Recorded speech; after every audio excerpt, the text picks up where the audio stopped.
Kannur vision success സ്റ്റോറിയിലേക്ക് പ്രിയ പ്രേക്ഷകർക്ക് ഹൃദ്യമായ സ്വാഗതം. സക്സസ് സ്റ്റോറി ടീം എന്നുള്ളത് മാട്ടൂലിലാണ്. മാട്ടൂലിലെ പെറ്റ് സ്റ്റേഷൻ, നമ്മളെപ്പോഴും പറയാം മാട്ടൂലിലെ സെൻട്രൽ ബീച്ചിൽ, ഈ ബീച്ച് തന്നെ ഇപ്പം അറിയപ്പെടുന്നത് പെറ്റ് സ്റ്റേഷൻ ബീച്ച് എന്ന നിലക്കാണ്. നമുക്ക് മനുഷ്യന്മാർക്ക് പലതരത്തിലുള്ള സ്വപ്നങ്ങളാണ്. ആളുകൾക്ക് വലിയ ബിസിനസ് സ്വപ്നം കാണുന്നവരുണ്ട്, വലിയ സിവിൽ സർവീസ് എൻട്രൻസ് ഒക്കെ എഴുതി IAS IPS ഒക്കെ ആകണം എന്നാഗ്രഹിക്കുന്ന മനുഷ്യരുണ്ട്. എന്നാൽ പ്രകൃതിയിലെ ജീവജാലങ്ങളെ, പക്ഷി മൃഗാദികളെയൊക്കെ സ്നേഹിച്ച് അവർക്കൊരു ഷെൽട്ടർ ഒരുക്കി, അവർക്കൊരു സ്റ്റേഷനറി ഒരുക്കിയിട്ടൊരു ചെറുപ്പക്കാരൻ നാടിന് മൊത്തത്തിൽ ഒരു പ്രിയങ്കരനായി മാറുകയാണ്. വിദേശികളും സ്വദേശികളുമായ നൂറുകണക്കിന് ആളുകളാണ് മാട്ടൂൽ എന്ന കൊച്ചു ഗ്രാമത്തിലേക്ക് വരുന്നത്. അറബിക്കടലിൻ്റെ തീരത്ത് ഇത്തരത്തിലുള്ളൊരു പെറ്റ് സ്റ്റേഷൻ ഇന്ന് ലോകം തന്നെ ശ്രദ്ധിക്കുന്നതിലേക്ക് വളർന്നു വരുന്നു. ലോകത്തിൻ്റെ വിവിധ ഭാഗങ്ങളിൽ വിദേശികളും അതോടൊപ്പം തന്നെ സ്വദേശികളും ആഭ്യന്തര ടൂറിസ്റ്റുകളും ഒത്തിരി ഈ പെറ്റ് സ്റ്റേഷൻ കാണാൻ ഒഴുകി എത്തുകയാണ്. എങ്ങനെയാണ് ഈ ചെറുപ്പക്കാരിൽ ഇങ്ങനെ ഒരു മോഹമുദിച്ചത്? 8 വയസ്സുള്ളപ്പോൾ 2 പ്രാവുകൾ, പിതാവ് വാങ്ങിച്ചു കൊടുത്ത 2 പ്രാവുകളുമായി അടുത്ത് ഇടപഴകി ആ പ്രാവുകളെ സ്നേഹിക്കാൻ തുടങ്ങിയ VR സാബിർ എന്ന ചെറുപ്പക്കാരൻ ഇന്ന് 1000-ലധികം പക്ഷി മൃഗാദികളെ ഉൾപ്പെടുത്തിക്കൊണ്ട് ഒരു പെറ്റ് സ്റ്റേഷൻ നടത്തുകയാണ്. അതിലൂടെ ഒരു പ്രദേശത്തിൻ്റെ വികസനത്തിനും വലിയ മാറ്റങ്ങളാണ് ഉണ്ടായിട്ടുള്ളത്. നമുക്ക് ആ ചെറുപ്പക്കാരിലൂടെയും അതുപോലെ പെറ്റ് സ്റ്റേഷൻ, മാട്ടൂരിലെ പെറ്റ് സ്റ്റേഷനിലൂടെയും ഒന്ന് കടന്നു പോകാം. VR Sabir, Kannur vision success സ്റ്റോറിയിലേക്ക് ഏറെ ഹൃദ്യമായ സ്വാഗതം. Thank you. VR സാബിൻ്റെ ജനനം ഇവിടെ തന്നെയാണോ? ഞാൻ മാട്ടൂരിലാണ്. മാതാപിതാക്കളൊക്കെ എന്താണ് അവരുടെയൊക്കെ പേര്? ഉപ്പാന്റെ പേര് AB അബ്ദുൽ ഖാദർ, ഉമ്മാന്റെ വളപ്പിൽ അബ്ദുൽ ഖാദർ. ഉമ്മ സഫിയ. നിങ്ങൾ എത്ര സഹോദരങ്ങളാണ്? എത്ര? 6 പേരാണ്. 6 പേരാണ്. നിങ്ങൾ? ഞാൻ മൂന്നാമത്തെ ആളാണ്. എനിക്കൊരു ജ്യേഷ്ഠനുണ്ട്, അതുപോലെ ഒരു ജ്യേഷ്ഠത്തിയുണ്ട്, 3 അനുജത്തിമാർ. ജ്യേഷ്ഠനൊക്കെ എന്താ ചെയ്യുന്നത്? ജ്യേഷ്ഠൻ സോഫ്റ്റ്വെയർ എഞ്ചിനീയർ ആണ്. എവിടെയാണ്? ഇപ്പൊ നാട്ടിൽ തന്നെ ഉണ്ട്. ബാംഗ്ലൂർ ആയിരുന്നു മുന്നേ. ഇപ്പൊ നാട്ടിലെന്താ ജ്യേഷ്ഠൻ ചെയ്യുന്നത്? എഞ്ചിനീയറാണ്, വർക്ക് ചെയ്യുന്നുണ്ട്. പിന്നെ ഒരു ടെക്സ്റ്റൈൽ നടത്തുന്നുണ്ട്. ഈ സാബിറെ, സാധാരണ മനുഷ്യരൊക്കെ, ചെറുപ്പക്കാരൊക്കെ, പ്രത്യേകിച്ച് മാട്ടൂൽ പഴയങ്ങാടി പ്രദേശത്ത് ഒത്തിരി വിദേശത്താണ്, പ്രവാസ ലോകത്താണ് മനുഷ്യർ ഒത്തിരി ഉള്ളത്. ഈ പെറ്റ് സ്റ്റേഷൻ കണ്ടുവന്ന ഓരോരുത്തരും നവമാധ്യമങ്ങളിൽ പങ്കുവെക്കുന്ന ഹൃദയസ്പർശിയായ വരികൾ നമ്മളെപ്പോഴും കണ്ടിട്ടുണ്ട്. എപ്പോഴാണ് ഈ പക്ഷി മൃഗാദികളോടും മറ്റ് ജീവജാലങ്ങളോടും ഒരു ഇഷ്ടം തോന്നി തുടങ്ങിയത്? എനിക്ക് തോന്നുന്നു, ഞാൻ ചെറിയ പ്രായം മുതലേ എനിക്ക് ഈ പക്ഷിമൃഗാദികളോട് ഭയങ്കര ഇഷ്ടമാണ്. പണ്ട് മുതൽ തന്നെ ഈ പഠിക്കുന്ന സമയത്ത് തന്നെ എൻ്റെ ഉമ്മയൊക്കെ ഇപ്പോഴും പറയുന്നേക്കാം. എന്നാൽ ആ 1ാം ക്ലാസ്സിൽ പഠിക്കുമ്പോൾ സമയത്ത് സ്കൂളിൽ പോകുമ്പോൾ തന്നെ പല ജീവജാലങ്ങളുടെയും ബാക്കിലേ പോയിട്ട് കുറച്ച് സമയം താമസിച്ചിട്ടാണ് സാധാരണ സ്കൂളിലെത്തുക. എപ്പോഴും കംപ്ലയിൻറ്റ് ഉണ്ടാവലുണ്ട് ഈ ഒരു കാര്യത്തിൽ നിന്ന്. എനിക്ക് ഓർമ്മയില്ല, അങ്ങനെ പറയലുണ്ട്. അന്നേരം തന്നെ എനിക്ക് ഉമ്മയൊക്കെ പറഞ്ഞിട്ട് ആ ഓർമ്മയുണ്ട്. അപ്പോൾ ആ ഒരു വാസന ചെറിയ പ്രായം മുതൽ തന്നെ ഉണ്ട്. പിന്നെ ഏത് ജീവിനെ കാണുമ്പോഴും എടുക്കണം, പെറ്റ് ചെയ്യണം, അതിനെ തൊടണം എന്നുള്ളൊരു ആഗ്രഹം പണ്ട് മുതലേ ഉണ്ട്. അപ്പോൾ പണ്ടേ ഇങ്ങനെ നമ്മുടെ TV-യിലൊക്കെ കാണുമ്പോൾ ഇതിനെല്ലാം ഇങ്ങനെ കാണാൻ പറ്റിയിരുന്നെങ്കിൽ എന്നുള്ള ആഗ്രഹങ്ങളാണ് പണ്ട് മുതലേ ഉണ്ടായത്. അപ്പോൾ ആ ഒരു ആഗ്രഹം നമ്മൾ ഉറങ്ങാൻ കിടക്കുമ്പോൾ ഞാൻ സ്വപ്നം കാണലുകൂടി എപ്പോഴും പല ആനിമൽസിനെയും ഇതിനൊക്കെയാണ്. അപ്പോൾ എൻ്റെ എന്താ പറയുക, ചെറുപ്പം മുതലേ ഉള്ള ഒരു ഡ്രീമാണ് നമ്മളിങ്ങനെ സക്സസ് ആയിക്കൊണ്ട് വരുന്നത്. എപ്പോഴാണ് ചെറുപ്പത്തിൽ, ഏത് കാലത്താണ് ഒരു പക്ഷിയെ, അല്ലെങ്കിൽ ആ രീതിയിലൊരു പക്ഷി മൃഗാദികളിൽപ്പെട്ട ഏതെങ്കിലും ഒരു ജീവിയെ സ്വന്തമായി കിട്ടി അടുത്ത് ലാളിക്കാനും സ്വന്തമായി കൊണ്ടു നടക്കാനും സാധിച്ചത് ഏത് വയസ്സിലാണ്? എനിക്ക് 8 വയസ്സുള്ളപ്പോൾ, ഞാൻ 2ാം ക്ലാസ്സിൽ പഠിക്കുന്ന സമയത്താണ് ആദ്യമായിട്ട് എനിക്ക് ഉപ്പ ഒരു പ്രാവിനെ വാങ്ങിച്ചിരുന്നത്. എൻ്റെ ഈ വാസന അവർ മനസ്സിലാക്കിയിട്ട് എവിടുന്നോ ഇപ്പോൾ സാധാരണ വൈകുന്നേരം ബീച്ചിൽ നടക്കാൻ പോകും. ആ സമയത്ത് ഏതോ കുട്ടി കൊണ്ടുപോകുന്ന കണ്ടപ്പോൾ അവരുടെ അടുത്ത് പൈസ കൊടുത്ത് വാങ്ങിച്ചിട്ട് ആദ്യം എന്നെ ഏൽപ്പിച്ചതായിരുന്നു ആ ഒരു. ഈ പ്രാവ് എന്ന് പറഞ്ഞാൽ അതിൻ്റെ കുറുകലും അതൊക്കെ ഒരു സാധാരണ പലപ്പോഴും വീടുകളിൽ അതിനെ കൊണ്ടു നടക്കാൻ ആളുകൾ ഇഷ്ടപ്പെടാറില്ല. അത് ഓരോരോ ആൾക്കാരുടെ. ഇപ്പോൾ എൻ്റെ ഫാദർ പണ്ട് മുതലേ ഇങ്ങനെ ഇതിനൊന്നും എതിർക്കാത്ത ഒരാളായിരുന്നു. അതെന്നെ എൻ്റെ ഏറ്റവും വലിയ സപ്പോർട്ടും. അപ്പോൾ പല ആൾക്കാരും പല കാര്യങ്ങളും ഉപ്പാനടുത്തൊക്കെ ഈ ജീവികളുടെ ബാക്കിൽ നടക്കുന്നതുകൊണ്ട് കംപ്ലൈൻ്റ് ആയിട്ട് കുറേ ആൾക്കാർ പറഞ്ഞിട്ടുണ്ട്. പക്ഷെ എന്നാൽ കൂടി നമ്മളടുത്ത് ഇന്നേ വരെ ഒരു എതിർപ്പോ കാര്യങ്ങളോ അവരൊന്നും ഉണ്ടാക്കിയില്ല. അപ്പോൾ പല എൻ്റെ ചങ്ങാതിമാരുടെ ഇടയിലൊക്കെ ഇങ്ങനെ വളർത്തുന്ന ആളൊക്കെ വീട്ടിൽ നിന്ന് കൂടുതലെടുത്ത് എറിയുക, അവരെങ്ങനെയെങ്കിലും പഠിത്തത്തിൽ നിന്ന് തെന്നി മാറുന്നതുകൊണ്ട് അതൊക്കെ ഉപേക്ഷിക്കാൻ വേണ്ടി പറയാം. അങ്ങനെയൊക്കെ ഉപേക്ഷിച്ച് ഒരുപാട് ആൾക്കാർ നമ്മുടെ കൂട്ടത്തിൽ തന്നെ ഉണ്ട്. എനിക്കങ്ങനെ ഒരു സംഭവം ഇല്ലാത്തത് കൊണ്ട് തന്നെ നമ്മളൊന്നുമില്ലെങ്കിൽ ഇപ്പോൾ എല്ലാവരും അറിയുന്ന ഒരാളായി മാറി എന്ന നിലയിൽ ഇപ്പോൾ കണ്ണൂർ വിഷൻ എൻ്റെ അടുത്തേക്ക് ഇൻ്റർവ്യൂ വന്നത് തന്നെ നമ്മൾ ഈ പക്ഷിമൃഗാദികളെ സ്നേഹിക്കുന്ന ഒരാളായിട്ടാണ്. അപ്പോൾ ഇതുപോലെ ഒരുപാട് ഇൻ്റർവ്യൂകളും ഒരുപാട് ആൾക്കാർ എന്നെ കാണാൻ വന്ന് ഞാൻ ഷെയ്ക്കാൻഡ് തരുന്നതും കുറേ ആൾക്കാർ സെൽഫി എടുക്കുന്നതും ഒക്കെ ഈ ഒരു ജീവജാലങ്ങളെ പരിപാലിക്കുന്നതിൻ്റെ രീതി അവർക്ക് എന്നോട് തോന്നിയ ഒരു ഇഷ്ടവും കൊണ്ടാണ്. അപ്പോൾ അത് ഞാൻ ഭയങ്കരമായിട്ട് എൻജോയ് ചെയ്യുന്നുണ്ട്. നമ്മൾ ചെയ്യുന്ന ഒരു ജോലി അല്ലെങ്കിൽ നമ്മൾ ചെയ്യുന്ന ഒരു ബിസിനസ് അത് നമ്മുടെ പാഷനെ എന്താ പറയുക, പാഷൻ അതൊരു ബിസിനസ്സായി മാറുമ്പോൾ നമ്മളാകുന്ന സക്സസ് ഭയങ്കര വ്യത്യാസമാണ്. അപ്പോൾ അതിലുണ്ടാകുന്ന ഹാപ്പിനെസ്സും ഭയങ്കരമാണ്. അപ്പോൾ നമ്മൾ വേറെ എന്തെങ്കിലും ഒരു ചെയ്തിട്ട് സക്സസ് ആകുന്നതും നമ്മുടെ പാഷൻ വളർന്ന് സക്സസ് ആകുന്നതും നമ്മുടെ പാഷനെ മറ്റുള്ള ഒരാൾ അംഗീകരിക്കാമെന്ന് പറയുമ്പോൾ ഉണ്ടാകുന്ന ആ ഒരു മൊമെന്റ് ഉണ്ടല്ലോ, അത് ഭയങ്കരമാണ്. എൻ്റെ ജീവിതത്തിൽ ഏറ്റവും കൂടുതൽ ഞാൻ അനുഭവിച്ചിട്ടുള്ള സന്തോഷം എന്ന് പറയുന്നത് അതാണ്. ഈ ജീവജാലങ്ങൾക്കൊപ്പമുള്ള ജീവിതവും അതിലൂടെ കിട്ടിയ അംഗീകാരവും. അപ്പോൾ 8 വയസ്സുള്ള സമയത്ത്, അപ്പോൾ എനിക്ക് തോന്നുന്നു 2-ലോ 3-ലോ ഒക്കെ പഠിക്കുമായിരിക്കും. അപ്പോഴാണ് ആദ്യമായി രണ്ട് പ്രാവുകളെ കിട്ടിയോ? അത് ആദ്യം ഒരു പ്രാവിനെ പിന്നെ അതിന്റെ പേര് വാങ്ങിക്കാൻ വേണ്ടിയിട്ട് ഇന്ന സ്ഥലത്ത് നിന്ന് ഇപ്പോൾ വാങ്ങിച്ചിട്ട് നീ അവിടെ പോയി നോക്കി എന്ന് പറഞ്ഞിട്ട് എൻ്റെ പൈസ വന്നിട്ട് അയക്കുന്നതൊക്കെ അതെല്ലാം ഇന്നും ഇന്നലെ കഴിഞ്ഞ പോലെ എൻ്റെ മനസ്സിലുണ്ട്. അങ്ങനെ ഈ രണ്ട് പ്രാവുകളെ എന്നിട്ട് ഈ ഫ്രണ്ട് ഈ ചങ്ങാതിന്റെ അടുത്ത് അന്വേഷിച്ച് പിടിച്ച് പോയിട്ട് രാവിലെ 7 മണിക്ക് അവിടെ എത്തി. നമ്മളെ അടുത്താണ്. ഞാൻ ആളെ ഇടയ്ക്ക് കാണാറൊക്കെ ഉണ്ട് ഇപ്പോൾ. അപ്പോൾ മൂപ്പരൊക്കെ ഗൾഫിലാണ്. അപ്പോൾ അവിടെ പോയിട്ട് ഈ സന്ധ്യ വരെ ഇരുന്ന് ആ ഒറ്റ ഫസ്റ്റ് ഡേ തന്നെ ഭക്ഷണം വരെ കഴിക്കാതെ അവിടെ പോയി അവിടുന്ന് ഒരു കിണറുണ്ട്, അവിടുന്ന് വെള്ളം കുടിച്ച് അവിടെ ഇതിന് കൂട്ടിക്കയറി പോയതാണ്. അപ്പോൾ അന്നേരം ഈ പറപ്പിക്കുന്നതൊക്കെ കാണാൻ ഭയങ്കര താല്പര്യം. അതൊക്കെ നോക്കി അങ്ങനെ ഇരുന്ന് നമ്മൾ എൻജോയ് ചെയ്തിട്ടാണ് ദിവസം. അപ്പോൾ അങ്ങനെ 2 കൊണ്ടുവന്ന് വീട്ടിൽ പിന്നെ 2 കുട്ടികളെ കിട്ടിയത്. അതിനെ ഒരുമിച്ച് പിന്നെ 3 പ്രാവായി. പിന്നെ അങ്ങനെ പ്രാവിൽ തുടങ്ങി. അപ്പൊ സ്കൂൾ വിദ്യാഭ്യാസത്തിന് ഇതിന്റെ നോട്ടമൊക്കെ എങ്ങനെ, ഇതിനെ പരിപാലിക്കാന്ന് പറയുന്നത് രാവിലെ നമ്മൾ ഉറങ്ങി എണീക്കുമ്പോൾ തന്നെ നമുക്കൊരു പിന്നെ ഒരു ഉത്തരവാദിത്തമുണ്ട്. ഞാൻ ഇപ്പോഴും എല്ലാവരോടും പറയുന്ന ഒരു കാര്യം, എനിക്കറിയുന്ന ആൾക്കാരോടൊക്കെ ഇപ്പോൾ പല കുട്ടികളും എല്ലാവരും പല ഇതിൻ്റെ അഡിക്ഷനാണ്. മയക്കുമരുന്ന് അല്ലെങ്കിൽ വേറെ സിഗരറ്റ് അല്ലെങ്കിൽ പല നമ്മുടെ പല കാര്യത്തിൽ അഡിക്ഷൻ. ഈ പെറ്റ്സും ഒരു അഡിക്ഷനാണ്. എൻ്റെ ഒരു കാഴ്ചപ്പാടിൽ ഇതൊരു അഡിക്ഷനാണ്. പക്ഷെ ഇതൊരു പോസിറ്റീവ് അഡിക്ഷനാണ്. മറ്റേതൊക്കെ നമ്മളെ നശിപ്പിക്കുന്ന അഡിക്ഷൻ ആണെങ്കിൽ ഇതൊരു നമ്മുടെ വേറെ ഒന്നിലേക്കും പോവാണ്ട് നമ്മളൊരു നല്ലൊരു കാര്യത്തിലേക്ക് കൊണ്ടുവന്നത്. അതേപോലെ ചെറിയ പ്രായത്തിൽ നമ്മളൊരു ഉത്തരവാദിത്തം കൊടുക്കുക.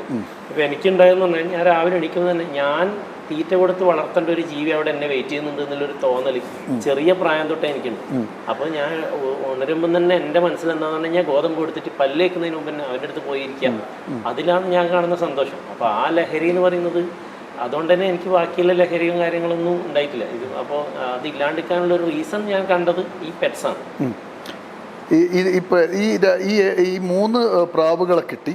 പിന്നെയുള്ള യാത്രയിൽ സ്കൂൾ വിദ്യാഭ്യാസ കാലഘട്ടത്തിൽ പിന്നെ എങ്ങനെയാണ്, വീട്ടിൽ ഏതൊക്കെ തരത്തിലുള്ള ജീവജാലങ്ങൾ പിന്നെ വന്നു? പിന്നെ എൻ്റെ ഒരു ഉപ്പാൻ്റെ ഒരു സിസ്റ്റർ ഉണ്ട്. മൂപ്പര് ഭയങ്കര കോഴീൻ്റെ ആളാണ്. അപ്പോൾ ഞാൻ അവിടെ പോയപ്പോൾ എൻ്റെ ഈ താല്പര്യം അവർ മനസ്സിലാക്കി എനിക്കൊരു കോഴീനെ തന്നു, ഗിഫ്റ്റായിട്ട് ഒരു കോഴീനെ തന്നു. പിന്നെ എനിക്ക് പണ്ട് മുതലേ ഈ പ്രജനനം ഭയങ്കര ഇഷ്ടമാണ്. എന്ന് പറയുന്നത് എൻ്റെ ഒരു ഭയങ്കര ഒരു ക്രേസി പെട്ടതാണ്. അതിൽ ഞാൻ ഇന്നേവരെ ഭയങ്കര സക്സസ് ആയിട്ട്, അതുകൊണ്ടാണ് പെറ്റ് സ്റ്റേഷൻ ഇങ്ങനെ വളർന്നത്. അപ്പോൾ ഞാൻ അതിൽ നിന്ന് കുറച്ച് നാളുകൊണ്ട് തന്നെ ഒരുപാട് കോഴികളും അതേപോലെ നമ്മൾ ആ കിട്ടിയ പ്രാവിൽ നിന്ന് ഒരുപാട് പ്രാവുകളും നമുക്ക് ഉണ്ടാക്കിയത്. അതേപോലെ ഞാൻ അനുഭവിച്ച ഒരു ഏറ്റവും വലിയ സന്തോഷം എനിക്ക് ഇപ്പോഴും തോന്നുന്നുണ്ട്, ഓർമ്മയുണ്ട്. ആദ്യമായിട്ട് ഈ പ്രാവ് കൂടെടുക്കാൻ വേണ്ടിയിട്ട് കൊള്ളിക്കൊണ്ടിരുന്നു. അത് ഇങ്ങനെ കൊണ്ടുവെക്കുന്നത് ഞാനിങ്ങനെ അത്ഭുതത്തോടെ നോക്കിയിരുന്നിട്ടുണ്ട് രാവിലെ മുതൽ വൈകുന്നേരം വരെ. അപ്പോൾ ഞാൻ എന്താക്കുന്നുണ്ടെങ്കിൽ ഇവർക്ക് കൊണ്ടുപോകാൻ കൊള്ളി കിട്ടാൻ പുറത്തുള്ള പറമ്പിലെല്ലാം പോയിട്ട് കൊണ്ടിട്ട് ഇങ്ങനെ ഇട്ട് കൊടുക്കുന്നുണ്ട്. അതൊന്നും നമുക്കിപ്പോൾ മെക്കാവോ ഇപ്പോൾ 3-4 ലക്ഷം രൂപയുടെ മെക്കാവോ ബ്രീഡായപ്പോൾ ആ സന്തോഷം ഇത് കിട്ടിയിട്ടില്ല. 4 ലക്ഷം രൂപയുടെ പാരറ്റ് ബ്രീഡായപ്പോൾ അന്ന് ഞാൻ 60 രൂപക്ക് ബ്രീഡ് ചെയ്ത് ആ പ്രാവിന്റെ സന്തോഷം എനിക്ക് ഇതിൽ കിട്ടിയിട്ടില്ല എന്ന് ഞാൻ പറഞ്ഞു. 4 ലക്ഷം രൂപ വിലയുള്ള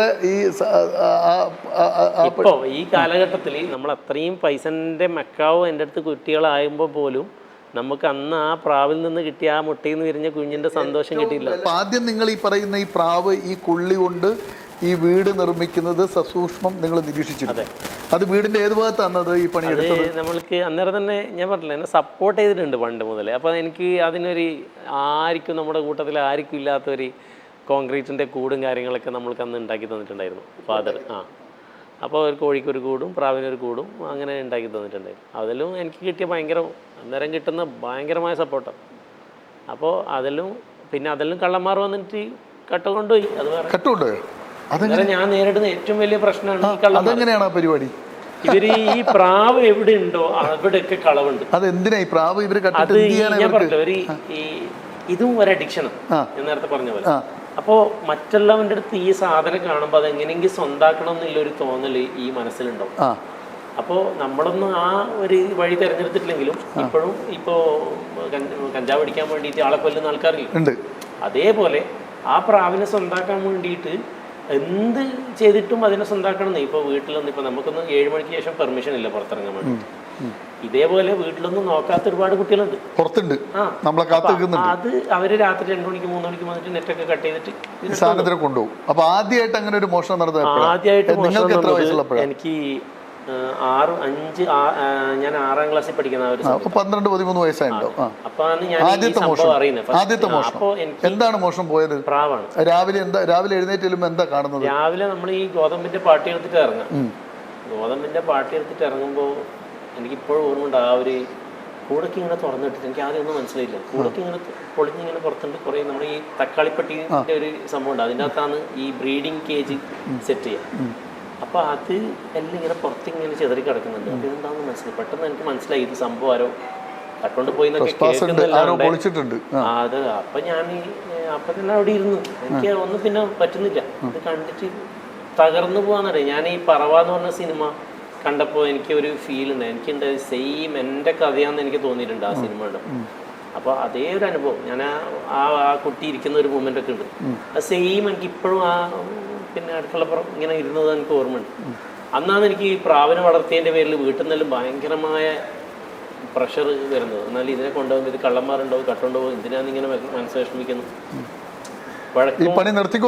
അതെ, ഇത് ഇനി ഇത് വളർത്തണ്ട, ഇതിങ്ങനെ ഉണ്ടാക്കിയാൽ ഇനി ഇതേപോലെ ടെൻഷൻ ആവൂലേ.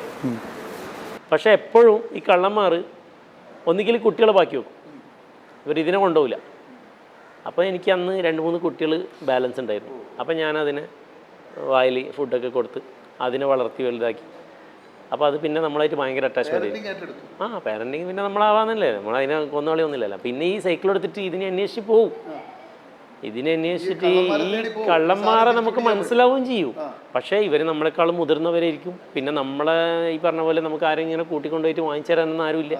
നമ്മൾക്ക് ഈ പറഞ്ഞ പോലെ നമ്മൾ ചെറുതല്ലേ, ഇങ്ങനെ സങ്കടം എന്ന് പറഞ്ഞു കഴിഞ്ഞാൽ ഈ പിന്നെ ചിലതൊക്കെ ഇവരുടെ അടുത്ത് മിസ്സായിട്ട് പറഞ്ഞ് നമ്മുടെ അടുത്തേക്ക് തന്നെ വരും. അപ്പോഴാണ് നമുക്ക് പിന്നെയും ഇതിങ്ങനെ ബൂസ്റ്റായി വരും.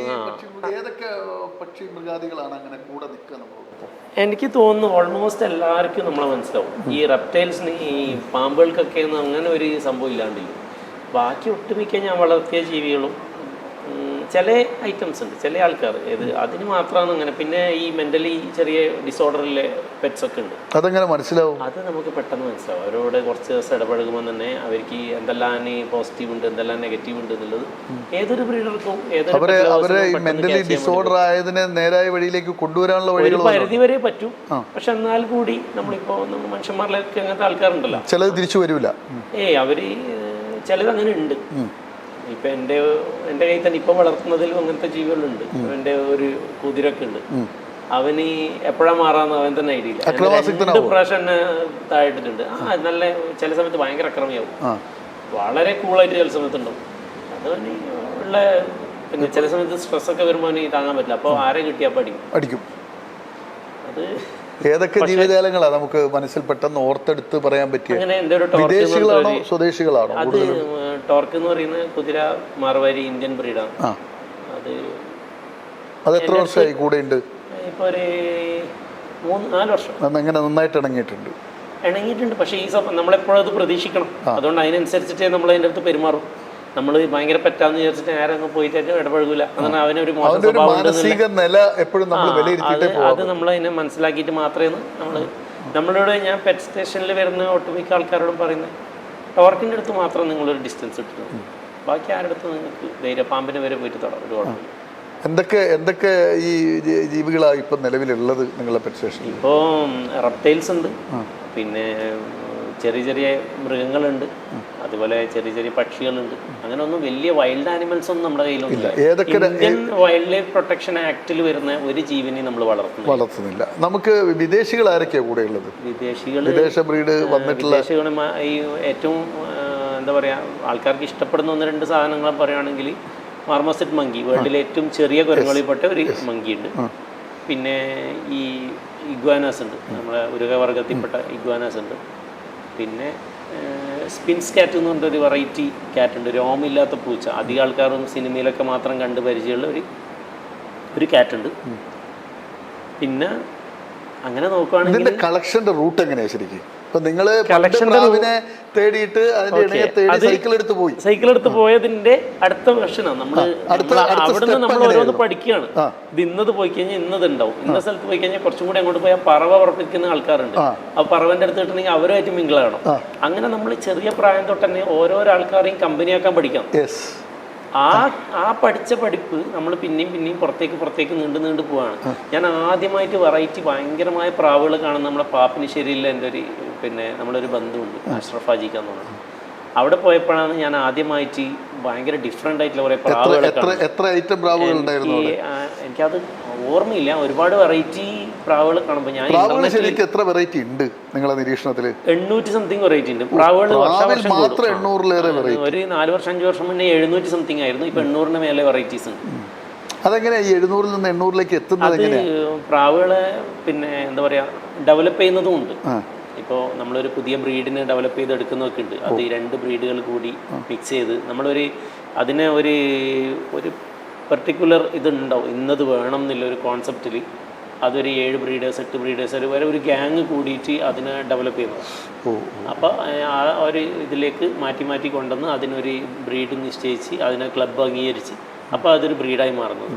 അതിന്റെ റിസർച്ചും കാര്യങ്ങളൊക്കെ എങ്ങനെയാണ്? അത് ഈ യൂറോപ്യൻസ് ആണ് കൂടുതൽ ചെയ്യുന്നത്. നിങ്ങൾ അവരൊക്കെയായിട്ടുള്ള നിങ്ങളുടെ ഒരു ഇതിന് ഒരുപാട് ഗ്രൂപ്പുകളും അതുപോലെ ഇതുമായിട്ട് ബന്ധപ്പെട്ടിട്ടുള്ള ജെനറ്റിക്സിന്റെ ഒരുപാട് ഇതിന്റെ നല്ല നോളജുള്ള ഒരുപാട് ആൾക്കാരുണ്ട്. അവരായിട്ട് ലിങ്ക് ഉണ്ടോ? കുറച്ച് ആൾക്കാരൊക്കെ ഇങ്ങനെ കണക്ഷൻ ഉണ്ട്. ഈ പറഞ്ഞ പോലെ സമയപരിമിതി വലിയൊരു വിഷയമാണ്. നമ്മൾ ഈ ബിസിനസ്സൊക്കെ കഴിഞ്ഞിട്ടാണ് ഞാനൊരു ചെറിയ സമയം മാത്രമേ ഇതിൻ്റെ കൂടെ സ്പെൻഡ് ചെയ്യുന്നുള്ളൂ. ഇപ്പോൾ പണ്ട് ഫുൾ ടൈം ഇതിൻ്റെ കൂടെ ആയിരുന്നു.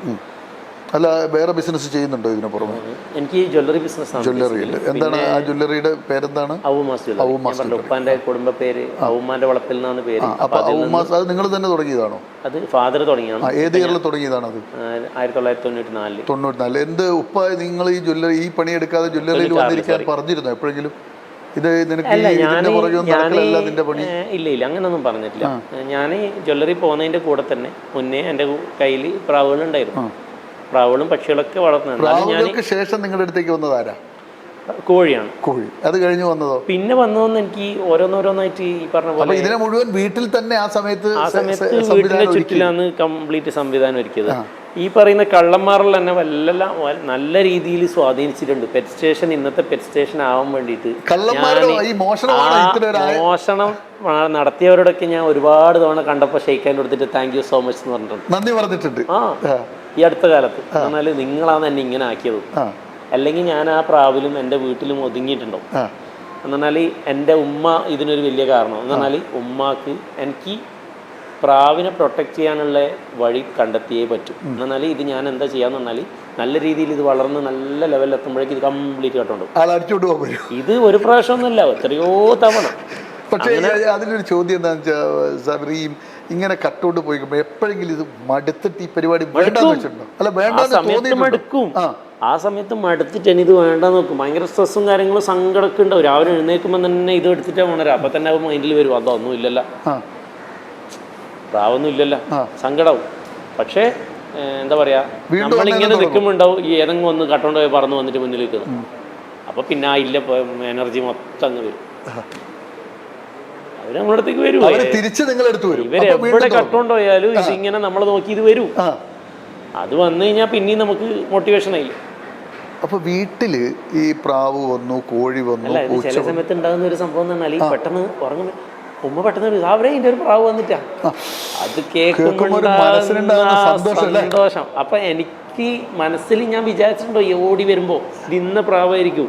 ഞാൻ ഇറങ്ങി നോക്കുമ്പോൾ തന്നെ അവൻ തന്നെ ആയിരിക്കും. അത് ഒരു ആ മൊമെന്റെല്ലാം എന്ന് പറഞ്ഞാൽ നമ്മൾക്ക് സിനിമയിലെല്ലാം മാത്രം കാണുന്ന ഒരു കോരിത്തരിക്കുന്ന ചില മൊമെന്റ്സ് ഉണ്ടാവില്ല. ആ ഒരു ഫീല് നമുക്ക് ഇപ്പോൾ അത് നമ്മളെ കണ്ണുകളിൽ കാണാൻ പറ്റും. ആ ഒരു സംഭവം ഈ അതിന് ഈ വന്നു ഇങ്ങനെ വീട്ടിൽ ഈ സാധനങ്ങളൊക്കെ നിറഞ്ഞു, ഇടക്കിടക്ക് മോഷണം നടക്കുന്നു. ഒരു ഇടക്ക് മോഷണം പോകും, ഇവൻ തിരിച്ചു വരും, പിന്നെ വളർത്തും. ഈ സഹോദരിമാരുടെയൊക്കെ നിലപാട് എന്താ നേരം? ആർക്കും ഒരു താല്പര്യമില്ല.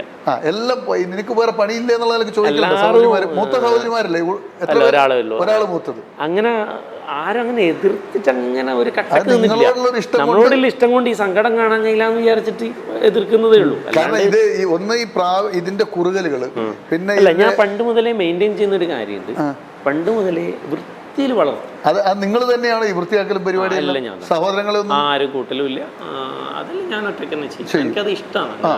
ഇപ്പോൾ എൻ്റെ ഉമ്മ എന്നെ ചെറിയ പ്രായത്തിൽ എൻ്റെ വിസർജനങ്ങളെല്ലാം എടുത്തു മാറ്റിയത് ഒരു ഇഷ്ടക്കുറവുണ്ടല്ലോ, അതിനോട് നമ്മളോടുള്ള താല്പര്യവും ഇഷ്ടം കൊണ്ടല്ലേ ചെയ്തത്. അതേപോലെ എനിക്കത് തോന്നാം. അത് ഞാൻ നേരത്തെ പറഞ്ഞേ, നമുക്കൊരു ഉത്തരവാദിത്വം തോന്നിത്തീരും. നമുക്ക് കിട്ടുന്ന ഒരു ഉത്തരവാദിത്വം ചെറിയ പ്രായത്തിൽ. നമുക്ക് തിരിച്ചു വരാം, ചെറിയൊരു ബ്രേക്കിന് ശേഷം നമുക്ക് തിരിച്ചു വരാം. സക്സസ് സ്റ്റോറിയിൽ നമുക്ക് പക്ഷിമൃഗാദികളുടെ കഥയിലേക്ക്. സാബിർ അവരെ സ്നേഹിച്ചത് നമ്മൾ കേട്ടല്ലോ. എത്ര സ്നേഹത്തോടു കൂടിയാണ് സാബിർ അത് പറഞ്ഞത്. ഇതെല്ലാം പൊളിച്ച് കള്ളന്മാർ കൊണ്ടുപോയാലും പിന്നെയും ഒന്നിൽ നിന്ന് തുടങ്ങുകയാണ്. തന്നെ തേടിയെത്തുന്ന ആ പക്ഷികൾ സാബിറിന് നൽകുന്ന ഒരു ഇഷ്ടം, സ്നേഹം. തുടരാം സാബിർ.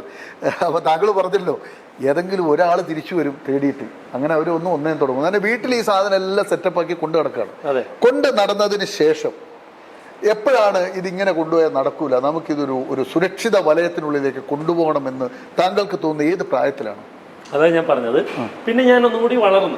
ഈ പറഞ്ഞ പോലെ നമ്മൾക്ക് സ്വന്തമായിട്ട് സ്കൂൾ വിദ്യാഭ്യാസം കഴിഞ്ഞു. സ്കൂൾ വിദ്യാഭ്യാസത്തിന്റെ ഇടയിൽ തന്നെ കുറെ പ്രാവിനെ പോക്കറ്റിലിട്ടൊക്കെ സ്കൂളിൽ പോകും. എന്നിട്ട് അവിടുന്ന് എക്സ്ചേഞ്ച് ഒക്കെ. അല്ല, അവിടുന്ന് പ്രശ്നം ടീച്ചേഴ്സ് പിടിച്ച് വീട്ടിൽ ക്ലാസ്സിൽ നിന്ന് പുറത്താക്കി. അങ്ങനെ വലിയ കുറെ ഇഷ്യൂസ് ഒക്കെ ഉണ്ടായിരുന്നു. പ്രാവിനെ കൊണ്ട് എക്സ്ചേഞ്ചിന് മറ്റു കുട്ടികളായിട്ട് എക്സ്ചേഞ്ചിന് പോക്കറ്റിലിട്ടിട്ട് പോകും. ക്ലാസ്സിന്റെ ബെഞ്ചിന്റെ അടിയിലൊക്കെ ഇങ്ങനെ വെച്ച് അപ്പൊ ഏതെങ്കിലും പെൺകുട്ടികൾ കണ്ടിട്ടുണ്ടാവും. പെൺകുട്ടികളാണോ ഭാര വെക്കല് സ്ഥിരമായിട്ട്? പിന്നെ പണ്ട് മുതലേ അങ്ങനെയാ. അങ്ങനെ എന്താ ഈ പെൺകുട്ടികൾ നിങ്ങൾ ഇങ്ങനെ ഭാര വെക്കാൻ കാരണം? കുരുത്തക്കേടുണ്ടോ? കുരുത്തക്കേടേ ഉള്ളൂ. എന്തൊക്കെ കുരുത്തക്കേടാ ചെയ്യുന്നത്? അങ്ങനെ കുരുത്തക്കേടല്ല. ഈ ഞാൻ കുറച്ച് ഹൈറ്റുള്ള കൂട്ടത്തില്ല. അപ്പൊ നമ്മള് സാധാരണ ഈ ബാക്ക് ബെഞ്ചേഴ്സ് കാണിക്കുന്ന കുറെ കുസൃതികളുണ്ട്. അതന്നെ. അപ്പൊ ഈ പ്രാവിനെ കൊണ്ടുപോയിട്ട് ബെഞ്ചിന്റെ അടിയിൽ അവിടെ വെക്കും. ബെഞ്ചിന്റെ ഈ കാലിന്റെ അടിയിൽ ഒരു ഗ്യാപ്പ് ഉണ്ടാവും. അതവിടെ നിൽക്കുവോ? അതവിടെ മറച്ചു. ഇടക്ക് ഓടൂ, ഇടക്ക് പറക്കും. അങ്ങനെ പറഞ്ഞ സംഭവം ഉണ്ടായിട്ടുണ്ട്. പറഞ്ഞ സംഭവം ഉണ്ടായിട്ടുണ്ട്. ക്ലാസ്സിന് ആകെ ചിരി. അന്നേരം നമ്മൾ ഇതൊന്നും അറിയാത്ത പോലെ ഇങ്ങനെ നിൽക്കും. പിന്നെ അവസാനം നമ്മൾ പിടിക്കും. ഇത് വേറെ ആരും കൊണ്ടുവരാനില്ല. ഈ പെൺകുട്ടികളെ ഇത് കൃത്യമായിട്ട് കാണിച്ചു കൊടുക്കുക. സാബിറിന്റെ ടീച്ചറെ ഇങ്ങനെ സാബിറിന്റെ ഒരു പ്രാവിനെ കൊണ്ടുവന്നു പറയുമോ? അത് പിന്നെ ചിറ പൊട്ടിച്ചിട്ടുണ്ടാവും. അധികം ചിറകൊക്കെ പ്ലാസ്റ്റർ ചെയ്തിട്ടാണ് കൊണ്ടുവരാൻ. അത് പറഞ്ഞു പോകുന്നതിന് അങ്ങനെയുള്ള ടെക്നിക്കൊക്കെ ഉണ്ട്. ഇതിന്റെ ഈ വളർത്തുന്നവർ ഇപ്പൊ എന്റെ ഈ പരിപാടി കാണുന്ന പ്രാവിനെ വളർത്തിയവർക്കൊക്കെ ഞാൻ ഈ പറയുന്ന കഥ സ്വന്തം കഥയായിട്ട് തോന്നുന്നുണ്ടോ? അത് 100% ഉറപ്പാണ്. ഈ കാണുന്ന പല പ്രായക്കാരും നമ്മൾ ഈ വീഡിയോ കാണുന്നുണ്ട്. ഈ കാണുന്നവര് പ്രാവിനെ വളർത്തിയ ആളാണെങ്കിൽ ഈ ഞാൻ പറഞ്ഞ 1 മുതലേ ഇപ്പോഴില്ല കാര്യം വരെ ഉള്ളത് ഒട്ടുമിക്ക ആൾക്കാരുടെ അനുഭവമായിരിക്കും. അപ്പോൾ അവരൊക്കെ ഒരു പരിധി കഴിഞ്ഞാൽ ഈ പറഞ്ഞ പോലെ സ്റ്റോപ്പ് ആവും. പിന്നെ ആ ക്രേസ് അങ്ങ് പോകും. പിന്നെ കുറച്ച് ഹയർ സ്റ്റഡീസ് ആകുമ്പോൾ നോർമലി വീട്ടിൽ നിന്ന് അത്ര പ്രഷർ ഉണ്ടാവും. ഇത് തുടങ്ങിയല്ലോ, ഇതിൻ്റെ ഇടയ്ക്ക് എപ്പോഴെങ്കിലും പഠനത്തെ ഇത് ബാധിച്ചിട്ടുണ്ടോ? കാരണം ഇപ്പം നിങ്ങൾ ഒരു പുതിയ ഒരു പക്ഷിയെ കൊണ്ടുവരുന്നു, അതിനെ വീട്ടിൽ കൊണ്ടുവരുന്ന നിങ്ങളെ ക്ലാസ്സിൽ ശരിക്ക് അവൻ എന്താ ചെയ്യുന്നുണ്ടാകുക? അവൻ ആരെങ്കിലും തമ്മിൽ കൊത്തിയിട്ടുണ്ടാവും? ഇങ്ങനെയുള്ള ചിന്തകളൊക്കെ വരുമ്പോൾ നിങ്ങളെ പഠനത്തെ അത് എത്രമാത്രം? അതാണ് വലിയ വിഷയം. നിങ്ങൾ പോസിറ്റീവായി പറയുമ്പോൾ വീട്ടിൽ നിന്നുള്ള എതിർപ്പ് എന്ന് പറയുന്നത് ഞാൻ പഠിക്കാൻ ഭയങ്കര ബാക്കോട്ടാണ്. ബാക്കോട്ടെന്ന് പറഞ്ഞാൽ ഈ മാത്സും കാര്യങ്ങളൊക്കെ എനിക്ക് ഫുൾ നല്ല മാർക്കും കാര്യങ്ങളൊക്കെ ഉണ്ടാവും. പക്ഷെ എനിക്ക് ഈ പറഞ്ഞ പോലെ പഠിച്ചിട്ട് പോകുന്ന വിഷയങ്ങളുണ്ടല്ലോ, ക്ലാസ് എന്താ മനസ്സിലാക്കി അതേ ഞാൻ പഠിക്കും, അല്ലാതെ വേറെ പഠനമില്ല. അപ്പൊ ഇത് വീട്ടിൽ നിന്ന് ഭയങ്കരമായി പ്രഷർ ഉണ്ടാക്കൂ. ഇത് എടുത്ത് ഭയങ്കര അന്നേരം ഒന്നും ഈ പ്രഷറുകളൊക്കെ ഉണ്ടാവും. നീ ഇത് നോക്കിയിട്ട് പഠിക്കാണ്ട് നിന്നിട്ട്. അപ്പം ഞാൻ ആദ്യമായിട്ട് ഒരു തോൽവി 8ാം ക്ലാസ്സിൽ ഞാൻ ഫസ്റ്റ് തോറ്റു. അപ്പോഴാണ് ഇതിൻ്റെ ഗൗരവം എനിക്ക് മനസ്സിലായത്. ഇത്ര പവർ ഉണ്ട് ഇതിന്, പ്രാവിനെല്ലാം എന്തായാലും ഒഴിവാക്കിയേ പറ്റൂ എന്നുള്ള രീതിയിൽ. അങ്ങനെ കുറച്ച് കാലം ഭയങ്കര പ്രഷർ എടുത്തപ്പോൾ എനിക്കത് ചങ്ങന്മാരുടെ കൊടുത്തിട്ട് നിർത്തേണ്ടി വന്നില്ല കുറച്ച് നാൾ. അതിനുശേഷം അത് ഏത് ഇയറിലായിരിക്കും? ഏത് ക്ലാസ്? 8ാം ക്ലാസ്സിൽ ഫസ്റ്റ് തോൽവി. 8ന്ന് തോറ്റിട്ടാണ് നമ്മൾ തുടങ്ങുന്നത്. പിന്നെ പോയില്ലേ? പിന്നെ അങ്ങോട്ട് തോൽവിയോട് തോൽവി. അപ്പൊ 10ാം ക്ലാസ് പാസ്സാകാൻ പറ്റിയില്ലേ? 10ാം ക്ലാസ് പാസ്സായിട്ടില്ല. അപ്പൊ തോൽവി ഈ 9ാം ക്ലാസ് സ്കൂളിൽ അതൊന്നും ഒരു വിഷയമല്ലല്ലോ ഇവിടെ നമ്മളെ കേരളം. എനിക്ക് ഇന്നേ വരെ പഠിക്കണമായിരുന്നു എന്ന് തോന്നിയിട്ടില്ല. അപ്പൊ ഈ പണി കൊണ്ട് പഠനത്തെ നന്നായി ബാധിച്ചിട്ടുണ്ട് സത്യസന്ധമായി. അത് ഞാൻ ഇപ്പോഴും പല കുട്ടികളെയും ഉപദേശിക്കുമ്പോൾ ഞാൻ പറയും, പഠനത്തിന് മുൻഗണന കൊടുത്തിട്ട് ഒരു സൈഡായിട്ട് വളർത്തി. ഇപ്പോൾ നമ്മളെ ഓപ്പർച്യൂണിറ്റി ആയിരിക്കില്ല വേറൊരാളെ കുട്ടികൾ വളരുന്ന രീതി. ഇപ്പോൾ എനിക്ക് ബിസിനസ്സിലും ഇതിലെല്ലാം താല്പര്യമുള്ളത് കൊണ്ട് ആ മേഖലയിലും ഞാൻ അത്യാവശ്യം സക്സസ് ആയിട്ട് വളർന്ന ഒരാളാണ്. അത് അങ്ങനെ നിങ്ങൾക്ക് ബുദ്ധിമുട്ടുണ്ടായി. പക്ഷെ എപ്പോഴെങ്കിലും എനിക്കൊരു MBA മാത്സിലാണ് താല്പര്യം എന്ന് പറഞ്ഞല്ലോ, വേണമെങ്കിൽ ഒരു CA കാരനാകാമായിരുന്നു, എന്തുകൊണ്ട് എനിക്കതായില്ലല്ലോ, സങ്കടമായി പോയെന്ന് എപ്പോഴെങ്കിലും തോന്നിയിട്ടില്ല? ഇല്ല, ഇന്നേ വരെ തോന്നിയിട്ടില്ല. അതെന്താന്ന് എനിക്ക് അറിഞ്ഞൂടാ. ഞാൻ പിന്നെ എന്താ പറയാ, എനിക്ക് അയ്യോ പഠിക്കാത്തത് ഭയങ്കര മോശമായി പോയി, ഒരു അവസരം കിട്ടിയില്ലെങ്കിൽ നമ്മൾ ഇത് നല്ല രീതിയിൽ പഠിക്കണം എന്നൊന്നും എനിക്ക് എന്തൊരു ഇതില്ല. അപ്പൊ അങ്ങനെ ഈ പെറ്റ് സ്റ്റേഷൻ തുടങ്ങാനുണ്ടായ സാഹചര്യം നിങ്ങൾ പറഞ്ഞിട്ടില്ല. നിങ്ങൾ അവിടെ വരുമ്പോൾ നമ്മൾ പിന്നെ വിഷയത്തിൽ നിന്ന് മാറി. ഓക്കെ പെറ്റ് സ്റ്റേഷൻ തുടങ്ങാനുള്ള സാഹചര്യം പറഞ്ഞുതരാം. അങ്ങനെ നമ്മൾ ഈ 2008 ലാസ്റ്റ് കളവും കൂടി നടന്നു. അപ്പൊ നമ്മൾ അന്നേരം ഞാൻ ഇവര് കക്കാൻ വരുന്നതിന് വേണ്ടിയിട്ട് ഭയങ്കരമായ ഒരു കൂടലുണ്ടാക്കി. അപ്പൊ നമുക്ക് നമുക്ക് ഈ സാമ്പത്തികമായിട്ട് നമുക്ക് തന്നെ സ്വന്തമായിട്ട് വരുമാനം തുടങ്ങിയല്ലോ, നമ്മൾ ഡിപ്പെൻഡ് ചെയ്യുന്നില്ല. ഏത് ബിസിനസ്സിലൂടെ? നമ്മള് ഞാൻ ഷോപ്പിൽ തുടങ്ങി, പിന്നെ അത്യാവശ്യം ചെറിയ ചെറിയ റിയൽ എസ്റ്റേറ്റും കാര്യങ്ങളൊക്കെ ചെയ്യും. പണം വരാൻ തുടങ്ങി, നമ്മുടേതായിട്ടുള്ള സ്വന്തമായിട്ടുള്ള പൈസ വരാൻ തുടങ്ങി. അപ്പൊ ആ ഫണ്ട് ഉപയോഗിച്ച് നല്ലൊരു അപ്പോൾ നമ്മളെ ക്രേസ് വിടുന്നില്ല. അപ്പം നമ്മൾ ഈ കള്ളന്മാരന് ഒരിക്കലും വെക്കാൻ പാടില്ല എന്നുള്ള രീതിയിലുള്ള സാധനങ്ങളാണ് പിന്നെ ഉണ്ടാക്കുന്നത്. ആ കൂട് കണ്ടു കഴിഞ്ഞാൽ ഇപ്പൊ ആ കൂട് വലിയ ലോറിയിലാണ് കൊണ്ടുവന്നത്. അത്രയും പവർഫുൾ എന്നാണ്. ഇത്ര കമ്പി, വലിയ വലിയ കമ്പി അടുപ്പിച്ച് വെച്ചിട്ട്, എന്നിട്ട് ഇതും രാത്രി ഇതിന്റെ കൂട്ട് പൊളിച്ചിട്ട് കെട്ടുകൊണ്ടുപോയി. അപ്പൊ എനിക്ക് തോന്നി ഇതൊരു ഡോഗ് ഇല്ലാണ്ട് ഈ പരിപാടി നടക്കൂല. അന്നേരം എനിക്ക് തോന്നുന്നു ഒരു 10-60 പ്രാവ്. പ്രാവ് മാത്രമാണോ? പ്രാവ് മാത്രം. പ്രാവെന്നെ കക്കും. അങ്ങനെ എനിക്ക് തോന്നി ഇത് ശരിയാവില്ല, ഇനി ഒരു പട്ടിനെ വളർത്തണം. വീട്ടില് പട്ടിനെ വളർത്താന്ന് പറയുന്നത് ഒന്നുകിൽ നീ അല്ലെങ്കിൽ പട്ടിയില്ല, നീ അടക്കം പോവാ. ഉമ്മ എന്ന് പറയുന്നത് ഭയങ്കര ഓർത്തഡോക്സ് ആണ്. അത് മാത്രമല്ല പട്ടി എന്നൊക്കെ പറഞ്ഞു കഴിഞ്ഞാല് ഹറാമാണല്ലോ. നമ്മള് പോയി തൊട്ടിട്ട് വന്നെങ്കിൽ നീ വീട്ടിൽ തന്നെ കയറണ്ടെന്നുള്ള കോൺസെപ്റ്റ്. ഞാൻ അതിന് വേണ്ടിയിട്ട് ഞാൻ ആദ്യം ഒരു പണിയും തരുത്തുന്നാല് ഒരു പെറ്റ് ഷോപ്പ് ഒരു കുഞ്ഞി പട്ടിനെ വാങ്ങിക്കോണം. ഇത് സാമ്പിൾ നോക്കണല്ലോ. ഞാൻ ഇതിനെ കൊണ്ടുവന്നിട്ട് അവിടെ ഇറക്കിയത് ഓർമ്മ, ഒരു നല്ല കാണുന്നതിന് ആരും പോയിട്ട് ഇത്രയും ചെറിയൊരു ബോക്സിലാക്കിയിട്ട് ഞാനും എനിക്കും ഈ ചിന്താഗതിയിൽ വളർന്ന ആളല്ലേ ഞാൻ. അപ്പൊ എനിക്കും ഈ തൊടുമ്പോ എന്തോ എവിടുന്നോ ഒരു തൊടാതെ പെട്ടെന്ന് വളർത്താൻ പറഞ്ഞിട്ടാണ് ഇത് കൊണ്ടുവന്നത്. ഇതെല്ലാം ഭയങ്കര കഥയാണ്. വീട്ടിൽ കൊണ്ടുവന്നിട്ട് അപ്പൊ ഞാൻ ഇതിനെ കൊണ്ടുവന്നിട്ട് വീട്ടിന്റെ പുറത്താക്കി. അന്നേരം തന്നെ കുട്ടികൾക്ക് അല്ല ഭയങ്കര ചെറിയ കുട്ടികൾക്കൊക്കെ ആഘോഷം.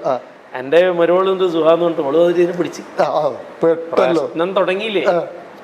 ഉമ്മ അവളാകെ മണ്ണിട്ട് കുളിപ്പിച്ച് എന്നെ വിളിക്കാത്ത കുലുവാനില്ല. അങ്ങനെ വീട് മൊത്തം മണ്ണിട്ട് കഴുകി, മൊത്തം മണലിട്ട് കഴുകി.